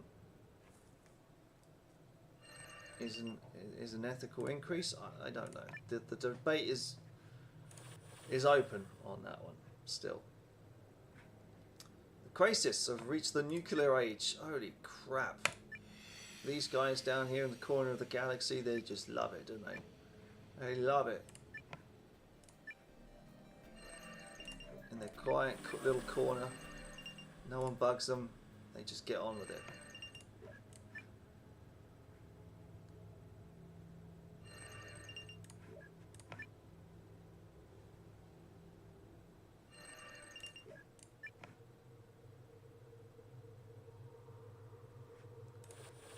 Military factions. Okay.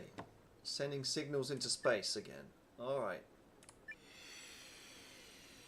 Normal signals. Oh, signal boost. We can do the old signal boost.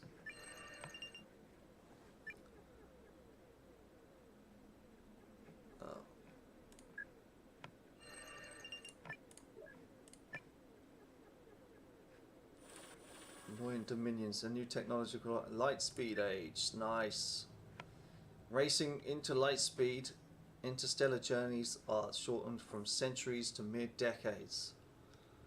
Noyan civilization sets new speed records in areas such as quantum state computing, light jet manufacturing, and mining for resources from faraway planets. Now,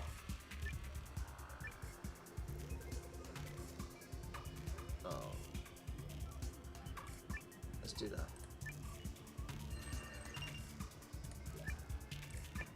Oh, no, continue to play. There we go.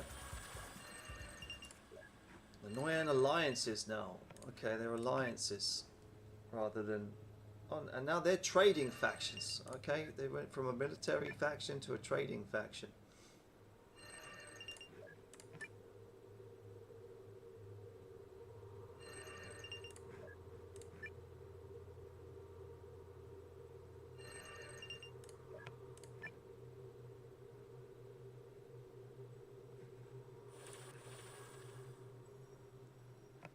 Extinction event. Oh dear. In regular intervals, a great comet passes through Gliese C. This time, astrologers predict that the object will collide with the planet. The size of the impact would mean the end of the Rao species. Oh no! Minimal survivors or close call. I think these guys, they haven't done anything wrong. We'll give them a close call. And we'll increase their population as a result. Everyone starts fucking because the end of the world didn't happen. Well, they did start fucking because they thought it was going to happen, and then they got a bit of a baby boom because of it. That sounds a bit better, doesn't it? Now, will they be able to get these sensors? I don't know. Oh, solar system evolution event again. Sapient life has evolved on Earth. Are these going to be... No, they're not going to give us cats, are they? Within the ruins of the human civilization, a new sapient life form evolves. In a rare evolutionary event, the cycle of life begins anew in the solar system. But which species will form a new Stone Age civilization on the garden planet of Earth? Oh. Cats? Dolphins? Or dinosaurs?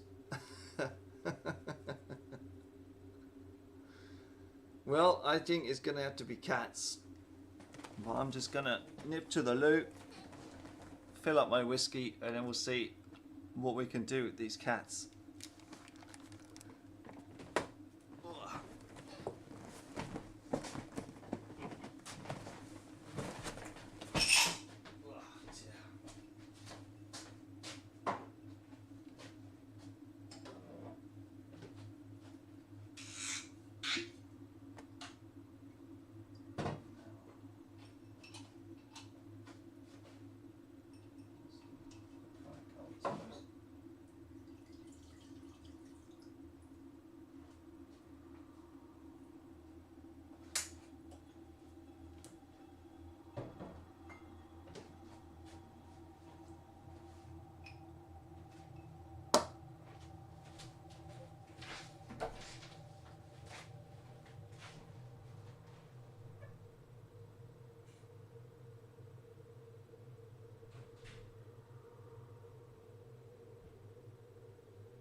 And I'm back.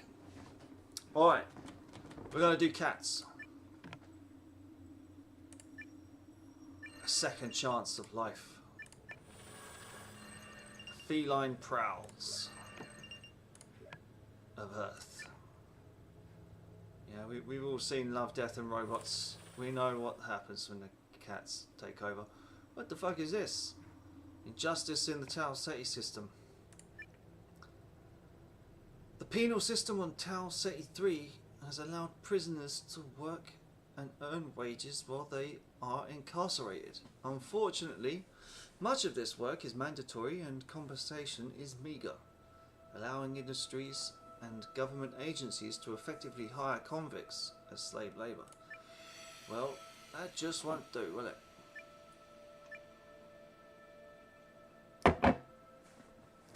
Now, we'll just have to take regular development. They'll just have to sort it by themselves, for themselves. Now, what will happen to the space cats?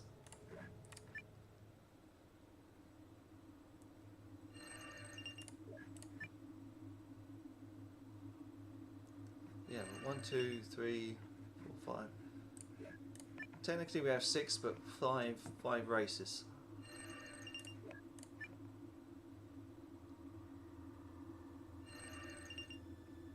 Yes, just like Red Dwarf and the cat.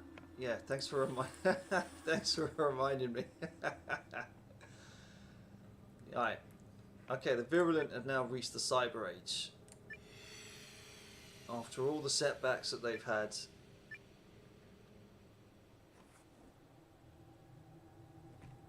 I guess we're just going to go for normal advancement, I suppose.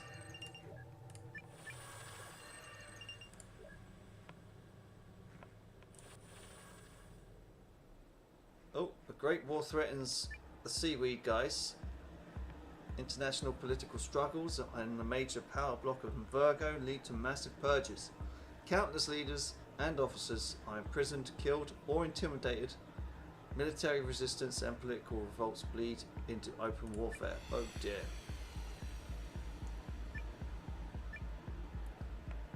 We can just go for a regular conflict. We don't need to make it too bad. What's that do to the population growth? Makes them a bit static. Yeah, they can press forward. It's okay. They had a war. It happens, but they're not going to die out.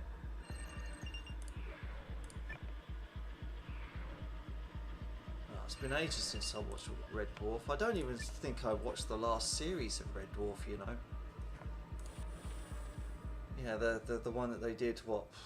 It must have been about 8 years ago or something about now. Yeah, I don't think I watched it. Right, advancement. Yeah, go on. Go back to the status quo with regards to your growth. Now, I'm wondering what's going to happen with these space snakes and whether they're going to start thinking, hey, this system over here ain't looking too bad. Consumption in Rigel again. Okay. Low tax rates and loose regulation on an asteroid near Rigel 7.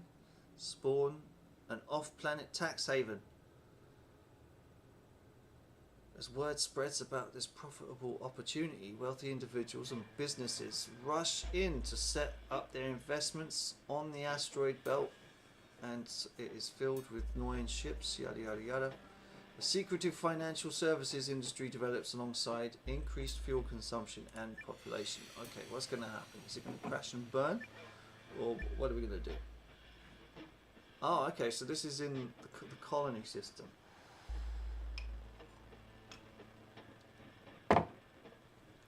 I think we can just prevent it. We don't want them to die out.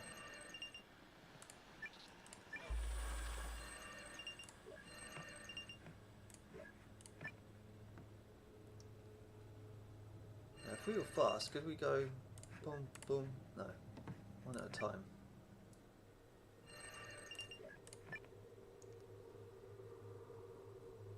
Right, interesting now that this radio wave is going to hit the RAL, but I don't think they've got the technology to have it. The Neue reached the singularity age. Nice. The Neue create machines capable of recursive self-improvement. These constructs can build even more powerful copies of themselves autonomously, growing their potential with each generation. The path to true artificial intelligence is clear. Du-du-dum. So, this is it. Well, 4 more singularity societies for final tech. Okay, yeah, we've got to get all these societies up to the singularity age. So we really need to focus on technology and population. Locust territories. The Rao begin using massive gunpowder cannons carried into battle by animals. These flexible units are deadly against fortifications, naval ships, and slow ground troops.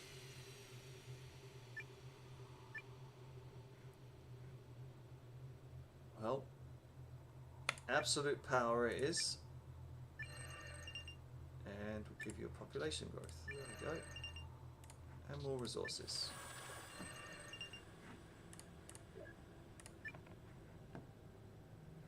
There we go. The cats. What are they riding? In the Bronze Age, the felines began testing the limits of their new planet's generosity by cultivating crops. Yada yada yada. Alright. Now, what do we want? Do we want to give you population and resources? Or technology and harmony? I think I might go for technology. Let the felines get there quick so they can be able to compete at least with the seaweed.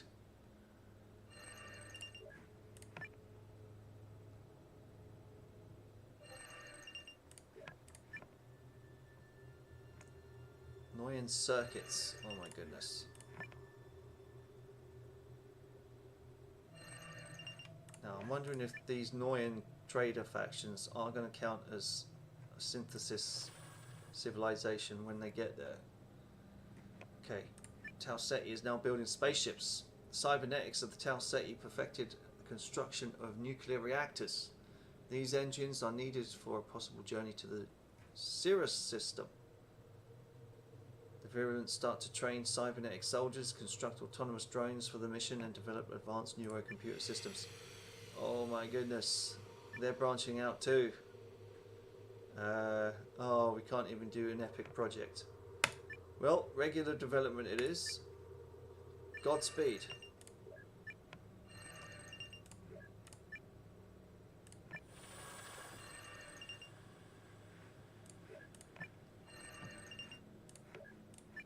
Yeah, they don't even have the technology to hear that radio wave that went from Noyan all the way thousands of years ago. Not even there to hear it. Oh man, can't receive signals. Oh dear. Virulent free ship development event. Lovely. Oh, it's so funny that they sent it out in like a little crab spacesuit.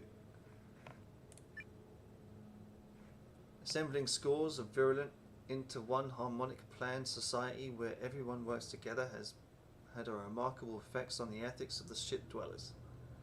A shared fear of the unforgiving void on all sides of the ship's hull unites them and impedes political infighting. Nice. So there's our little dudes in their little crab spaceship, spacesuit thing. Concentrate on the main objective, which is to build a utopia. There's 1 million of them on that ship.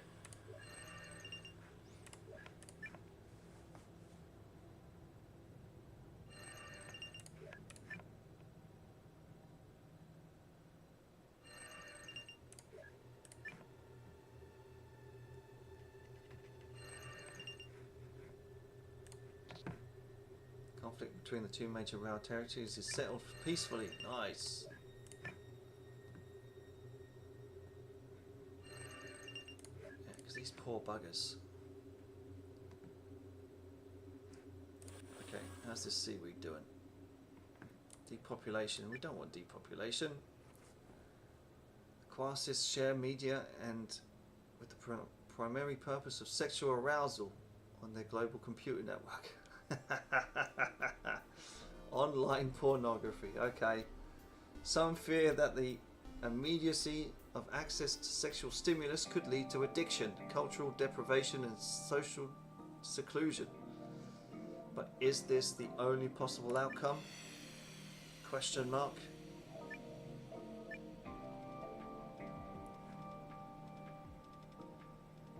Massive depopulation. We don't need that. Just prevent it. You know, as much as I love porn, perhaps seaweed porn isn't the way to go. Empires and trading states rise to power in the Iron Age. The metalworking felines forged tools, developed skills needed to create a simple machinery. Lovely. So these cats are going to have peace and harmony and more technological development. They're smart cats. They've got opposable thumbs. All's well. I think that now they're more or less up to the technological age of almost with the RAW. That's crazy. Signals from space. Kepler is receiving signals from another star. It's your own dudes that you sent out years ago. One of Kepler-4's most powerful astronomy integrators is informed that an interstellar signal has been picked up on a secret frequency. After listening to the interplanetary traffic, they make a startling discovery. It was broadcast by other Neue living in the Rigel system. My God, they made it! Enthusiasm. Yeah. Welcome, friends. They love it. They love that their cousins that they sent to the stars all those thousands of years ago made it to the Rigel system, and they're flourishing. Look at that. They're just a trading empire now. They love it. We haven't had any resource scarcities yet, which is good. Rigel is now building more spaceships to conquer more planets. Oh my God. Many Neue live in squalid solar colonies and overcrowded space stations with no future for their offspring. On Rigel 7, they secretly repurpose discarded ships in preparation for a journey to the Wormwood system. These snakes and their snake jazz. On you go.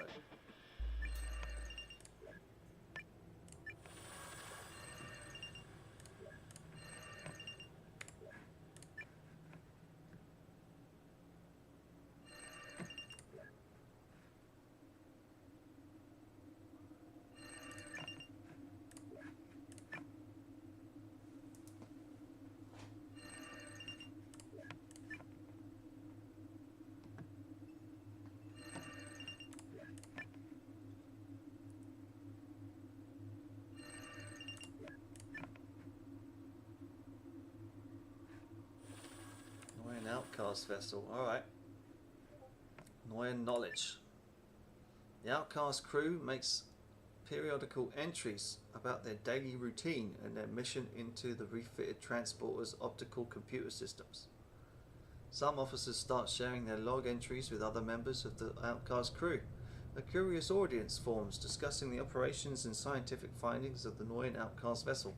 Why is he playing what can only be described as Pac-Man?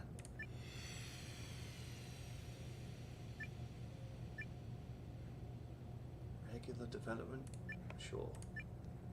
You sort yourselves out.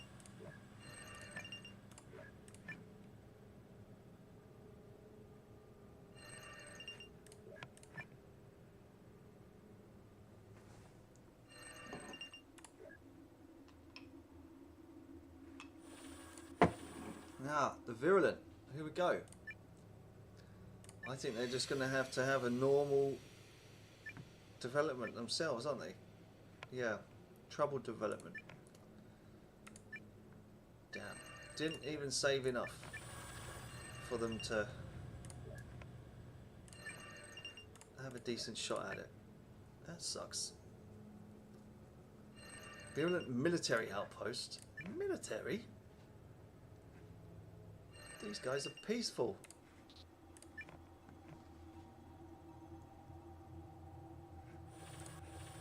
development event. Okay, paradigm shift. Sirius colonists are forming a new belief system. The long journey towards their new home and the transformative first years of the free colony inspire the virulent to adopt new faiths. Oh my goodness. Keep the old faith. Cultural expansion. Cultural ascent. Ooh, shit. Cultural descent. I think maybe the old cultural expansion is the only way to go, and give them a bit of resources to get there, I suppose. Booster churches. Wow, my god. Is that what the hell?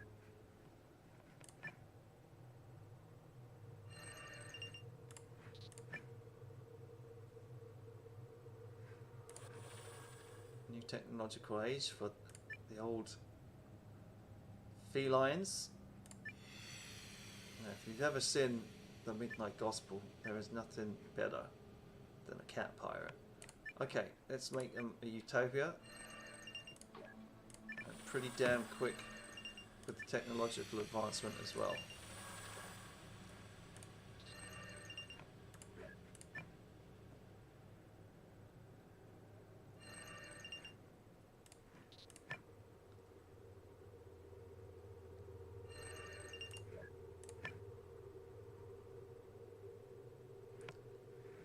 Sage conglomerates. Growth in Greece.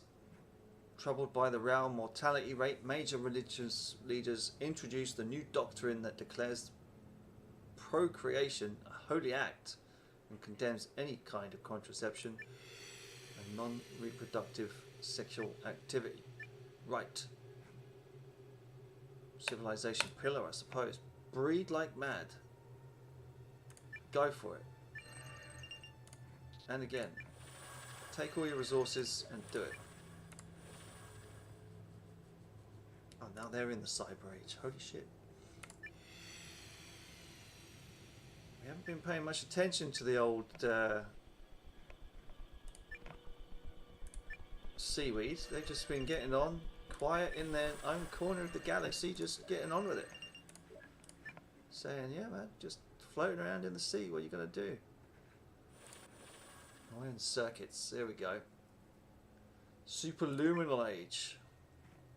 Breaking all previous theoretical boundaries, the Noya are now able to construct jump gates that allow faster than light travel. Multiple jumps to distant stars can still take a long time, but a radical new understanding of science and engineering open up a wealth of possibilities. Not only faster than light travel, but also the establishment of faster interplanetary communication grids. Black hole harvesting and antimatter creation. Wow.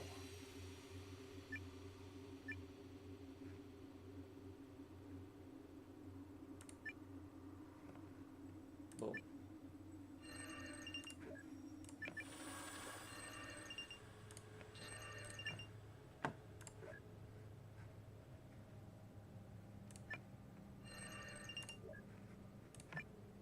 So funny that the space snakes probably going to do it, because the Noyan spheres, they probably want to go to Vex next. Solar Age, lovely.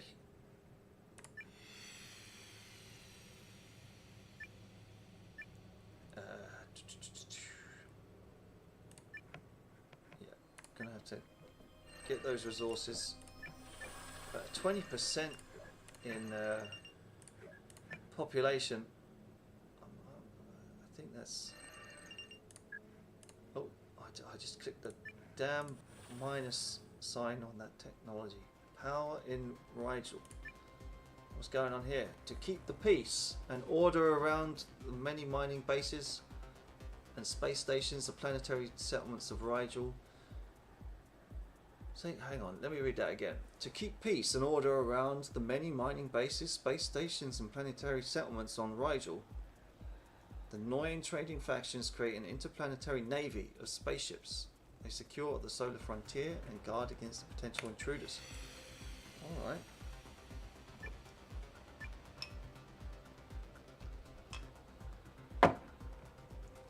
Solar Defense Force. The Solar Defense Force becomes a powerful political entity. There we go. Done. Absolute power. Although the Noyan trading factions aren't actually growing, which is weird. We might have to step in there and help them grow.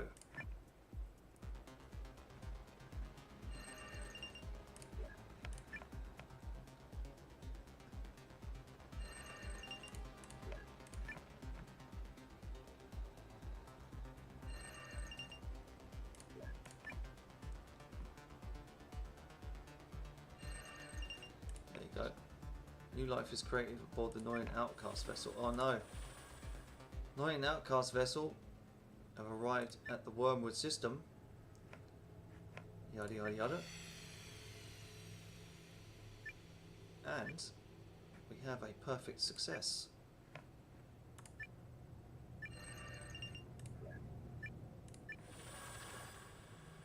Noyan mining base. Depopulation in Wormwood, stop it. They picked a rough spot to land, huh? Now we can go for prevention or regular development. Now at 6% population, I don't think that's too bad.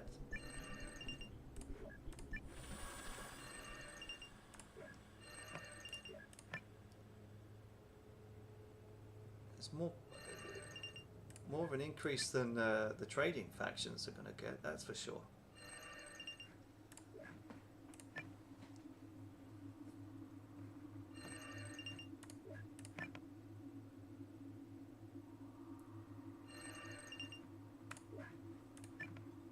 Now, can these Noyan spheres reach that 3-star to the end of the game? Okay, the booster churches. Now, what are they going on about? Knowledge on Sirius. The booster implement digital computing devices into their brains. These systems can run programs to assist the mental capabilities of the user, store data, and shut down unwanted brain functions. That doesn't sound so good. Civilization pillar. Let's do it. It's not the best, but it will boost the time that we have to wait for someone to get to a 3-star. We're here all night, baby. Right, felines, industrial age. The cats are coming. Look at that. That is fantastic. I'm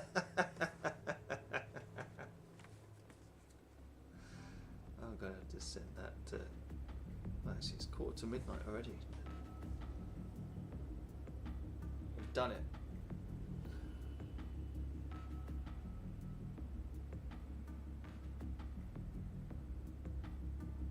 We've done it.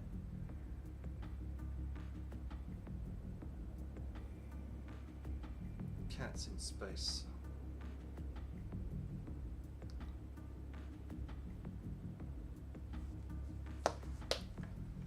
Right.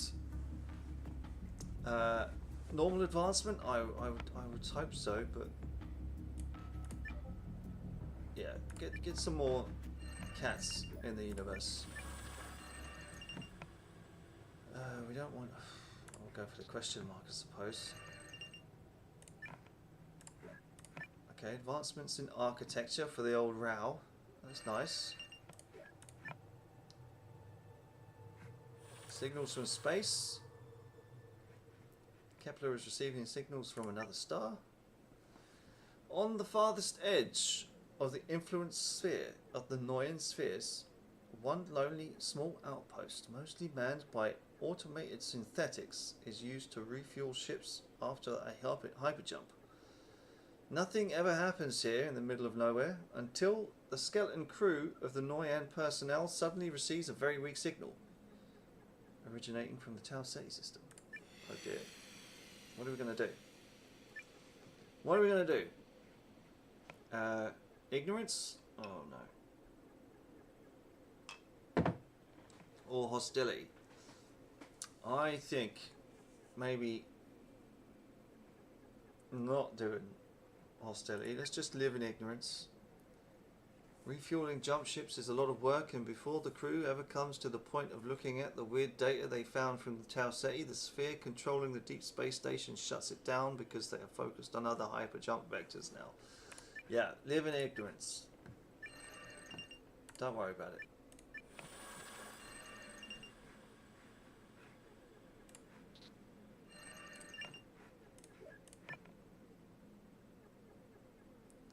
Now, by the time it gets to these guys, maybe they might have a different way of thinking about it, but we've got to... Oh, here we go.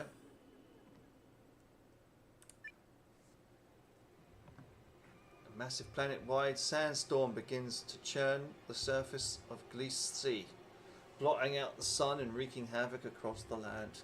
Cowering inside their hideout capitals, the Rao have no defense against this natural calamity. Will this be the end of their civilization? You know what? I need the points. All Rao are dead. It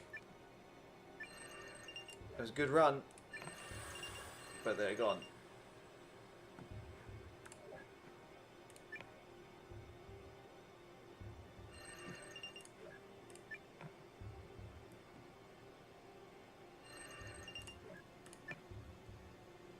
Yeah, the Rao were a little bit of a non-entity by the end there. We had to get rid of them.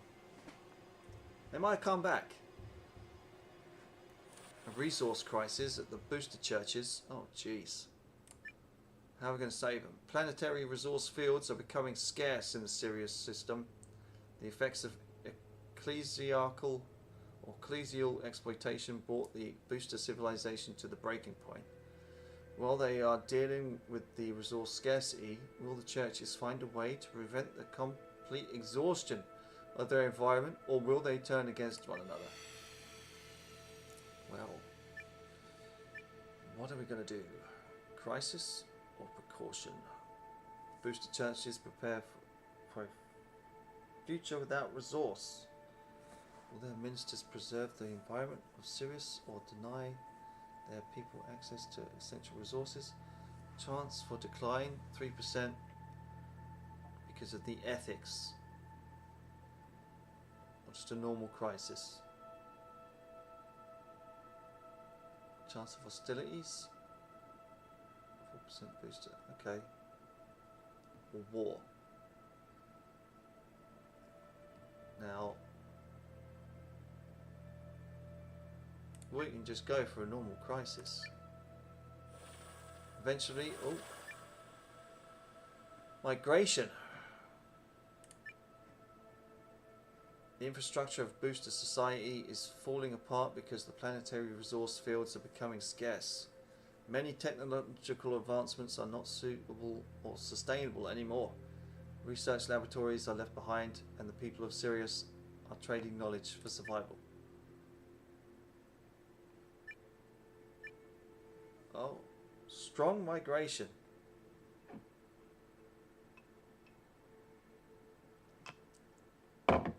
Or a regular migration. Technological decay.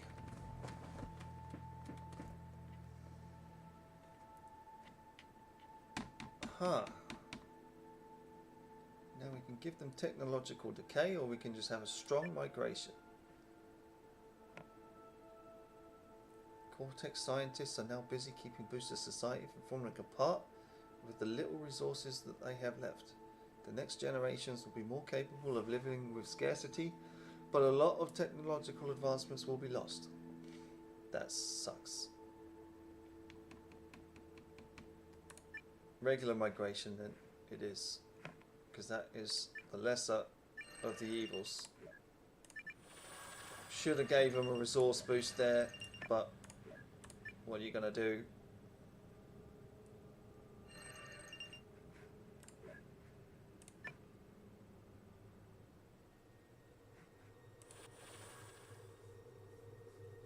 Ross is building spaceships. No! Small aerospace startup begins a crowdsourcing campaign to launch the colonization ship. Nothing like this has ever been tried before, and the concept immediately captures the imagination of the Quarcis. The project easily meets the funding goals. Where are they going to go? I think maybe just a dead end. Give me those points. Just don't leave that quiet corner of the galaxy. Don't let them find you. Oh, good question mark, I suppose.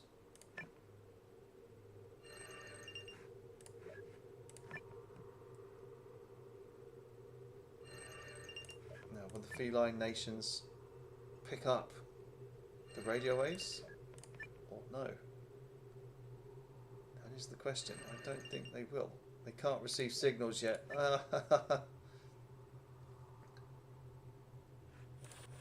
Sage Dominions. Here we go. Injustice again. A brutal hollow screen shows that viewers all over the Tau Ceti system. The contenders are outcasts who are combating in warm ruins against opponents and cloned predator animals. Meanwhile, they chat and live online. Meanwhile, they chat with a live online audience while fighting for their lives. Fans can vote to give contenders a bonus energy rifle or downvote them to set merciless blood droids on them. Oh dear. Oh dear, oh dear, oh dear.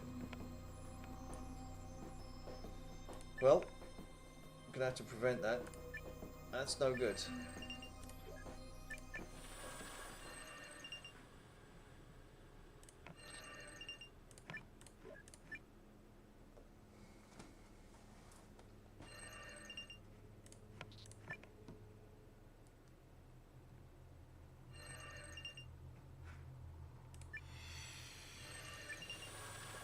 We had it. There you go. Get that technology up. It's nice that we haven't had any extinctions due to war between civilizations. That's kind of nice. I guess that's just the way I played it. New technological age. Lovely. The solar age. Brilliant. Got there in the end. There you go. Wisdom.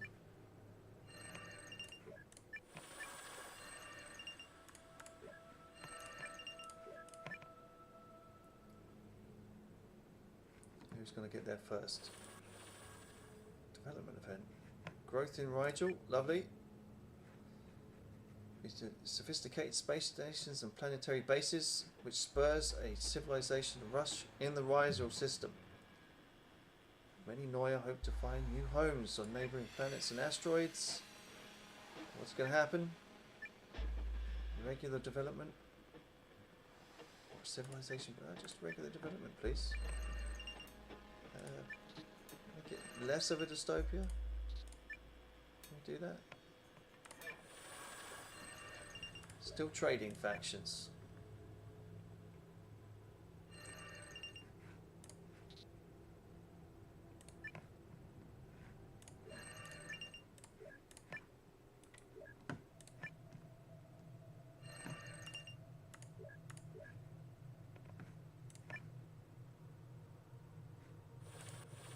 Signals from space. Oh, here we go. Wormwood is receiving signals from another star. The leaders of the Noya must decide whether they should spread the radio test signal from the Rama civilization among their exoscientists or mobilize the frontier soldiers of the trade colony. What on earth? Enthusiasm. Sure. Get it done. They love it. They love knowing that there's more people out there. A new technological age for them, light speed age. They caught up. Fantastic.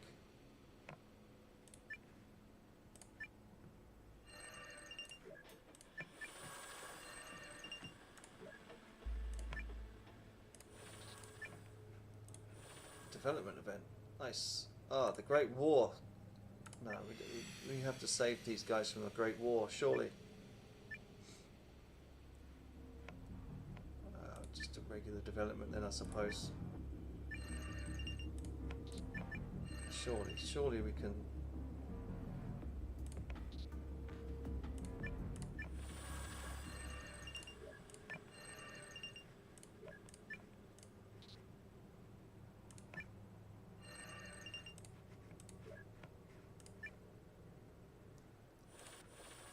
Oh, now they've got signals from space.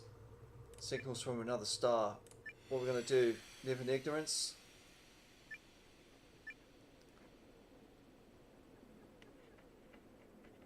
A firmware update in the cybernetic implants filters out the signal after the first users complain about it. The message is lost afterwards. Yeah, live in ignorance. Do not let it affect you.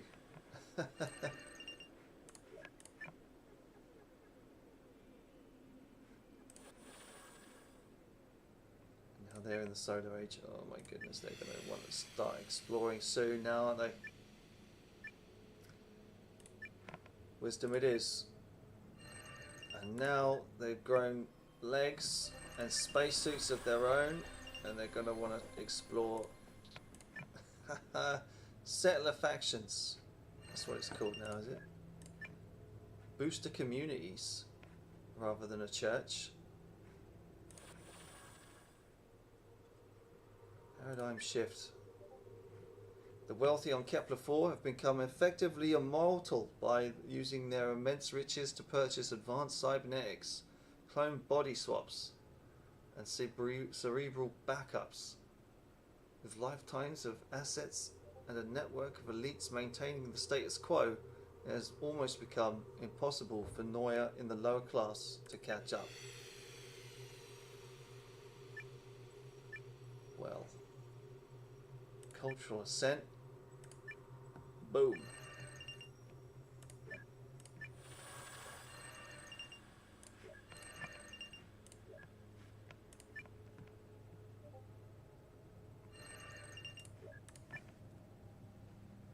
Now these trade-in factions, I wonder if it's because we haven't concentrated on giving them more like a proper technological boost or something. I mean, what? There's only 20 million of them, so they're not great, but they're still a dystopia, so that's probably why. Meanwhile, the cats have reached the nuclear age. What are we going to do? Just a normal advancement? Yeah. Give you some coal. There you go, son.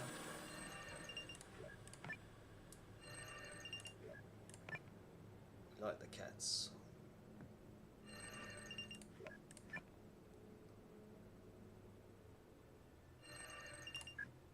Oh no, I just took a fucking minus hit. Development event, Tau Ceti. Here we go, depopulation. Seen it before. What are we gonna do? Regular development? I think we can take a regular development on that. Definitely.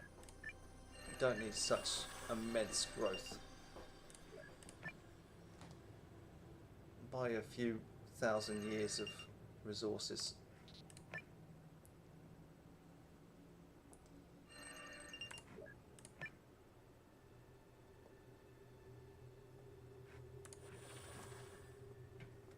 Let's see what Mrs. Pumphouse says about. Ugh.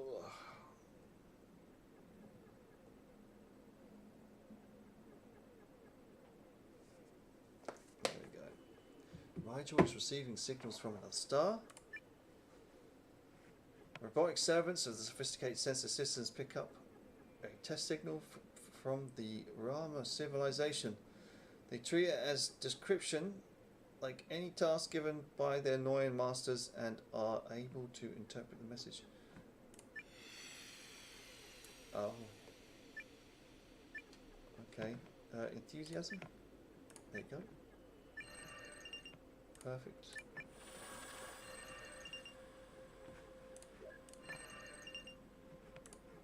Give you a bit of a boost. diorama. Was that? Where was that? I don't know. Knowledge on Sirius. In hopes of making their society even smarter, the booster replicated the DNA of extraordinary scientists to create clones. Can you imagine? Just a group of Stephen Hawkins. There we go. Nice. Lightspeed age for the booster communities.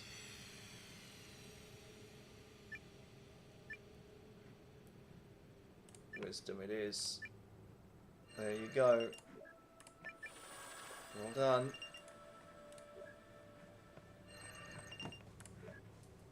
Okay, so they've even overtaken their host civilization. That's insane.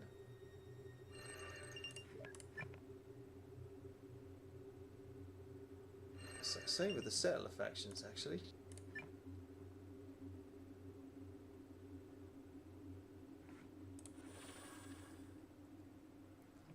Sending signals into space. Okay. Let's do that in effort to boost. Oh no, it's just going to have to be a regular... balls.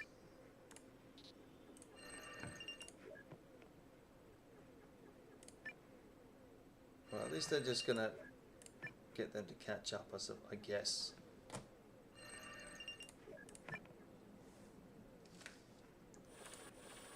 Well, there we go. Oh, lightspeed age for them. Good.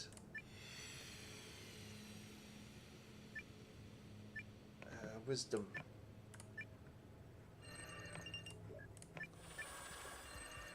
Keep at it. Keep it going.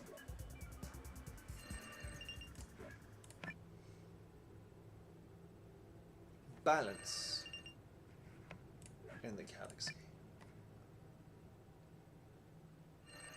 Complete balance.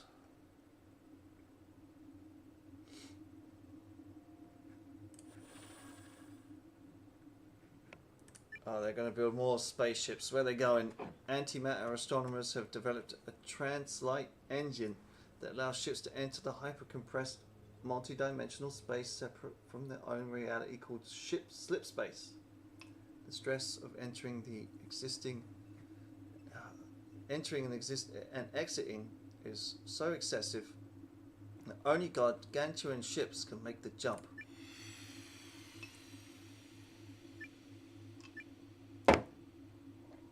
Where you want to go? Vex system. Go on then, go. Take it.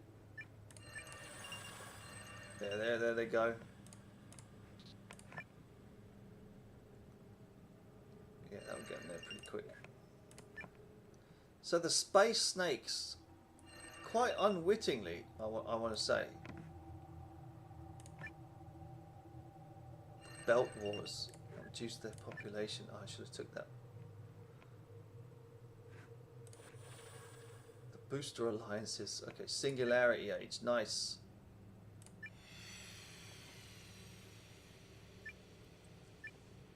I guess we'll give them more resources.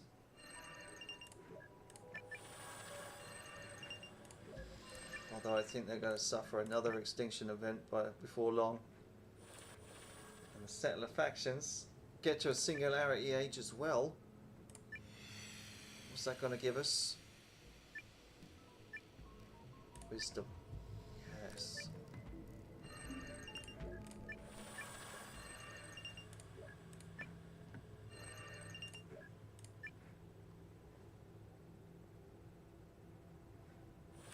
Mayan slip space fleet.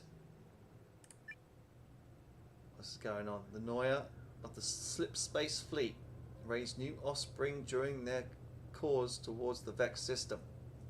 The birth rate of the fanatic crew rises faster than old Noya then the old Noya perish. Is there enough space on the ship for everyone?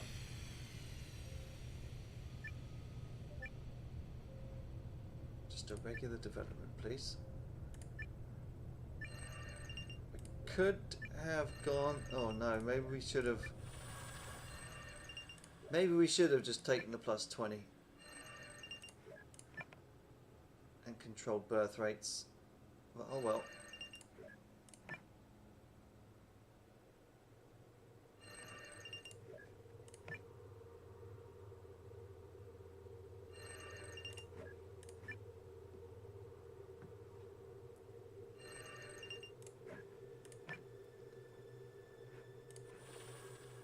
Resource crisis, here we go. The Noya are out of resources. Oh shit.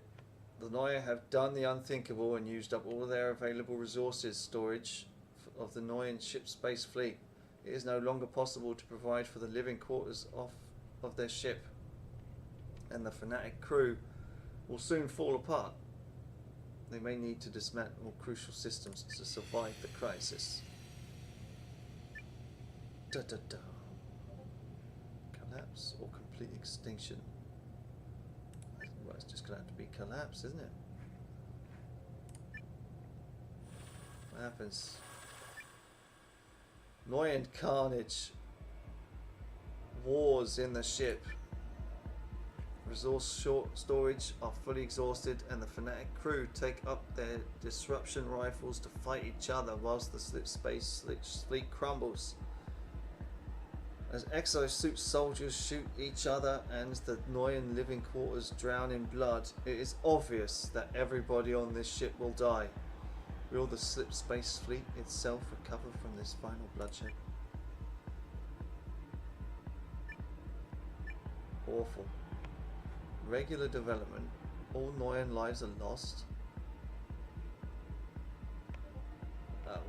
Well, I'll just go for total destruction then, and just because if everyone dies, then boom.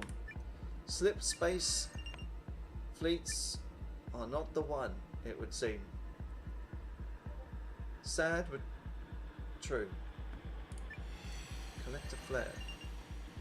Give me resources. Man, these guys are on the edge.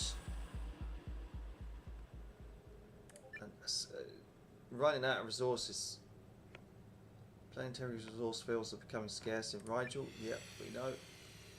Gonna have to cut back.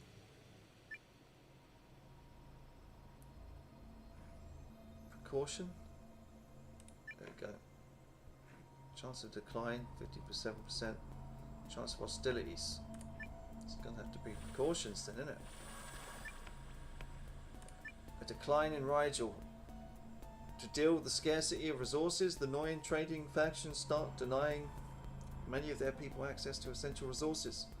The commanders of Rigel would rather let their own kind perish than address the effects of the extremist consumption. Oh dear.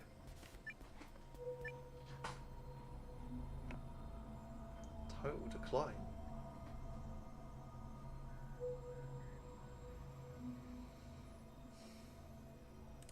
Just regular development, I guess. This one's dragged on long enough. There we go. There's the space cats. Oh, consumption in soul. Oh dear. Chemicals used in industrial processes are beginning to erode the atmosphere of Earth.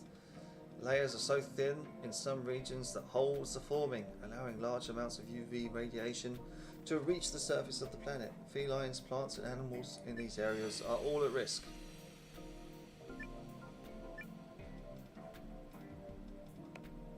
Massive consumption, oh dear. No, can't even do prevention. Not the cats. Reduce the growth.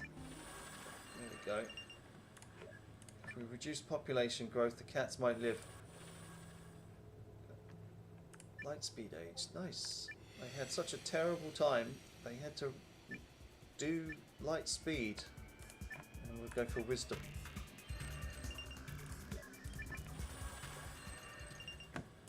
Get you there faster on the technological scale. So, it looks like It's these four. Oh, maybe even... Oh, well, now we're in the singularity age. There we go. Holy shit. Seaweeds down in the corner of the galaxy doing great.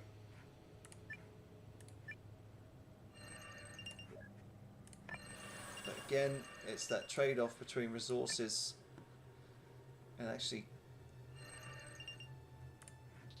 getting that boost for technology, isn't it?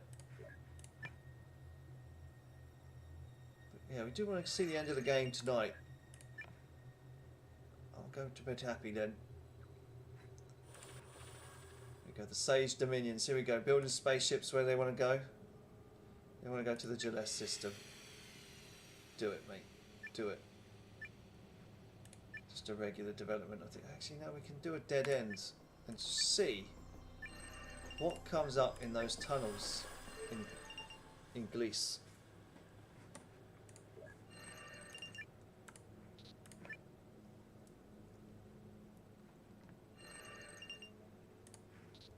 There you go, just click on the technological advancement and maybe even peace. Yeah, we'll take peace.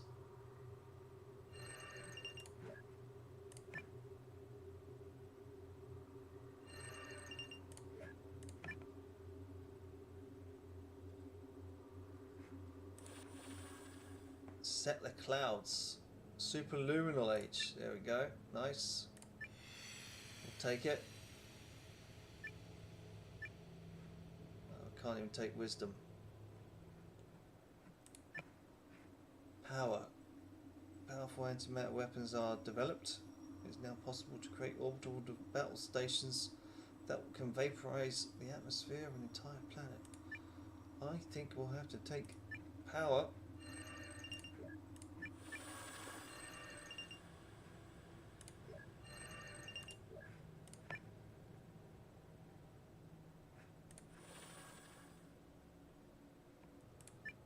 Enlightenment. Artificial intelligences assist the Noya to make better interpersonal connections. Constant analysis of brain patterns make it possible to find the perfect other. Among the large population of the Kepler system, the psychocardiogram system brings like-minded souls together who connect on a deep subconscious level and foster friendship, partnership and community within the Noya. Nice. Good stuff. So this could be a civilization pillar for civilization values. We'll take it. 118 billion though of the buggers on that place. Soul synced spheres. Nice. Soul synced.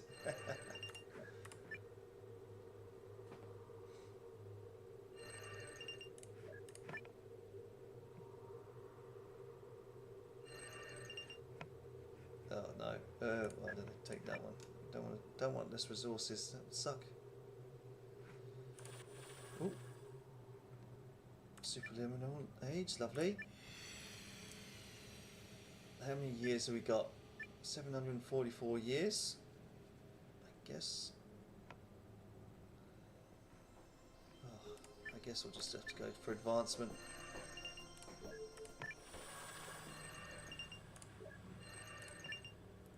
Democratic quadrants.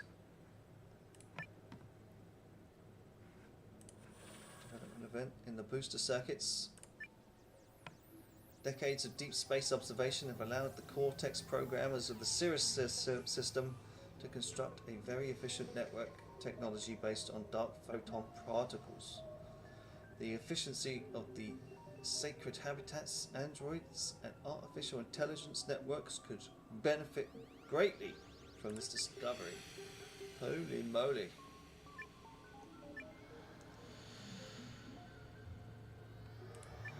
Well, I'll take those resources. Look at that, only 20 more years. What's it bought us? Fuck all.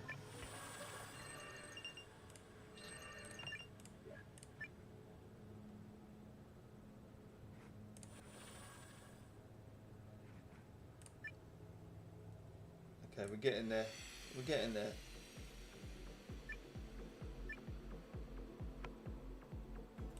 I'll take the wisdom, I think.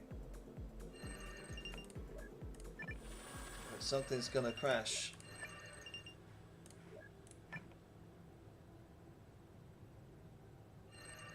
It's pretty slow getting these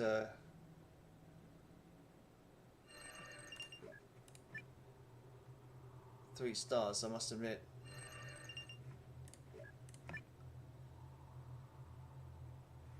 There we go. The feline states entered the digital age. Right, what's that going to buy us? Oh shit.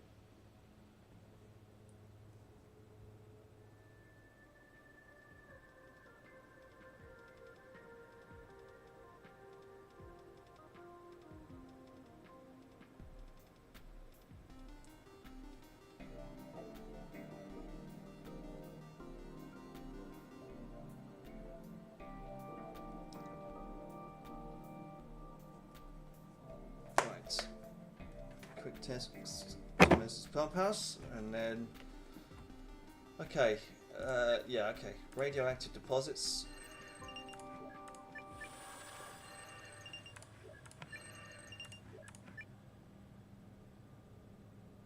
Feline governments.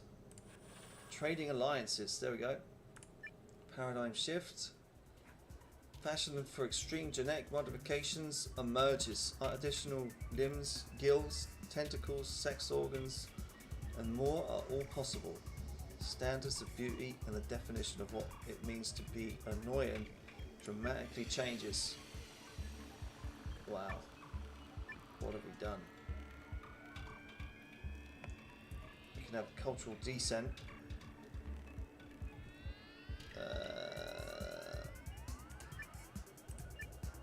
That'll have to do. Only 68 million of the bastards. They're not even growing. These trading alliances.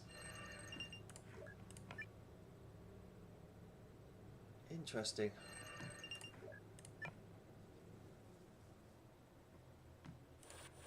Signals from space. Oh, here we go.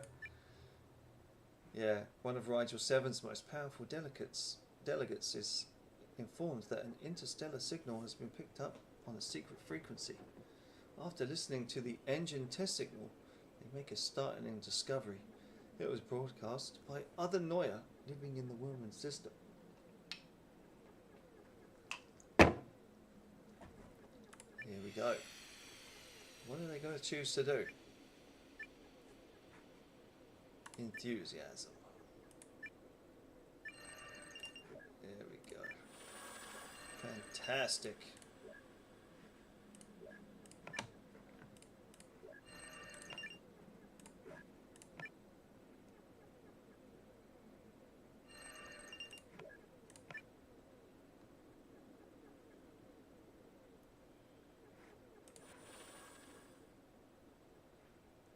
Extinction? No! Global security update for the AI software used throughout the Tau Ceti contains a critical error in the threat assessment routines. This could cause all robots to malfunction. Malfunction? What the fuck? Minimal survivors or complete extinction. Oh no. Well, there is 20 billion of them. So, oh, gutting. Oh, ouch, man. That's put them back a quarter of a star.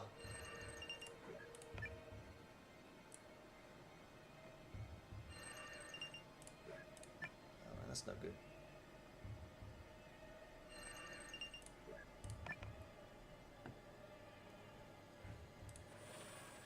New technological age, singularity age, nice.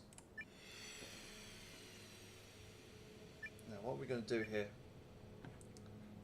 Oh, I can't even do growth.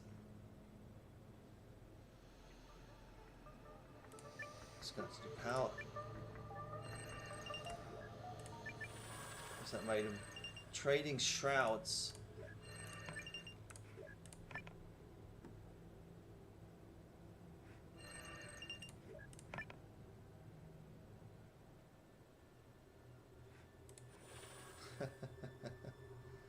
Injustice. Okay, what's going on? It's now possible to change the emotional state of the settlers through subtle energy field generators. Loyalty, hatred, fear, and even deep love can be inserted into large population centers of the wormwood system.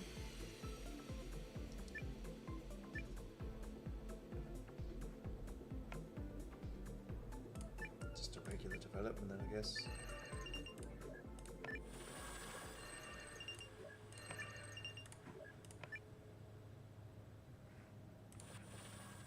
Final technology, here we go. Final technology in Sirius. Boom. The spheres of the Sirius system are now on the verge of opening artificial wormholes that could bridge disparate points in the space-time continuum. The booster finds nearby collapsed stars and construct giant wormhole gate structures.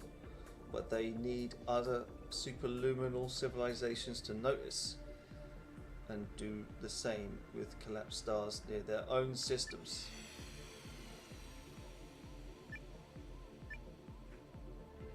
Portal galaxy grid collapse. Wormhole crash. The project ends in complete disaster and the unstable wormhole creates a hypernova ending all booster life in the nearby Sirius system. The only chance to save anyone is to steer a starship directly into the collapsing wormhole. Leap of faith, 55% chance of final tech progress of other FTL civilizations.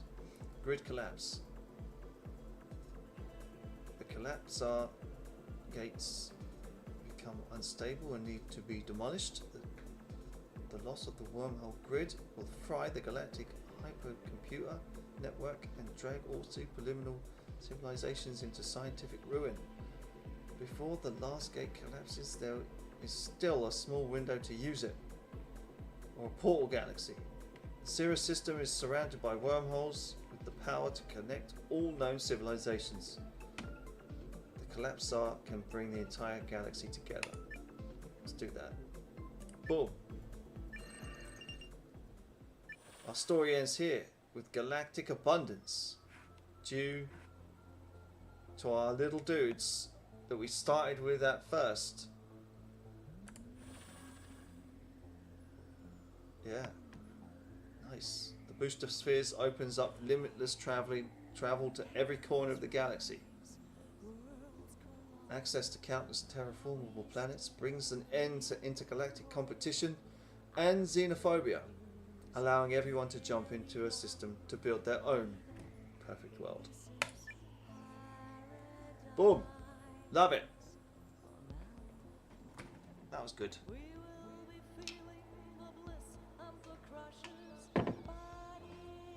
Shame that there was no one there to see it.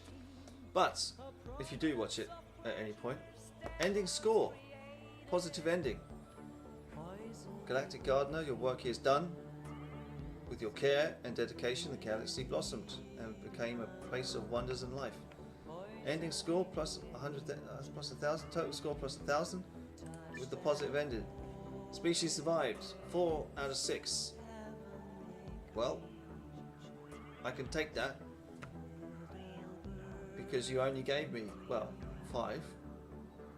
1, 2, 3, 4, 5, yeah, 5. Didn't even play it for that long for you to give me a 6th. Inhabited systems, 7 out of 8. Boom. With a final score 2,150.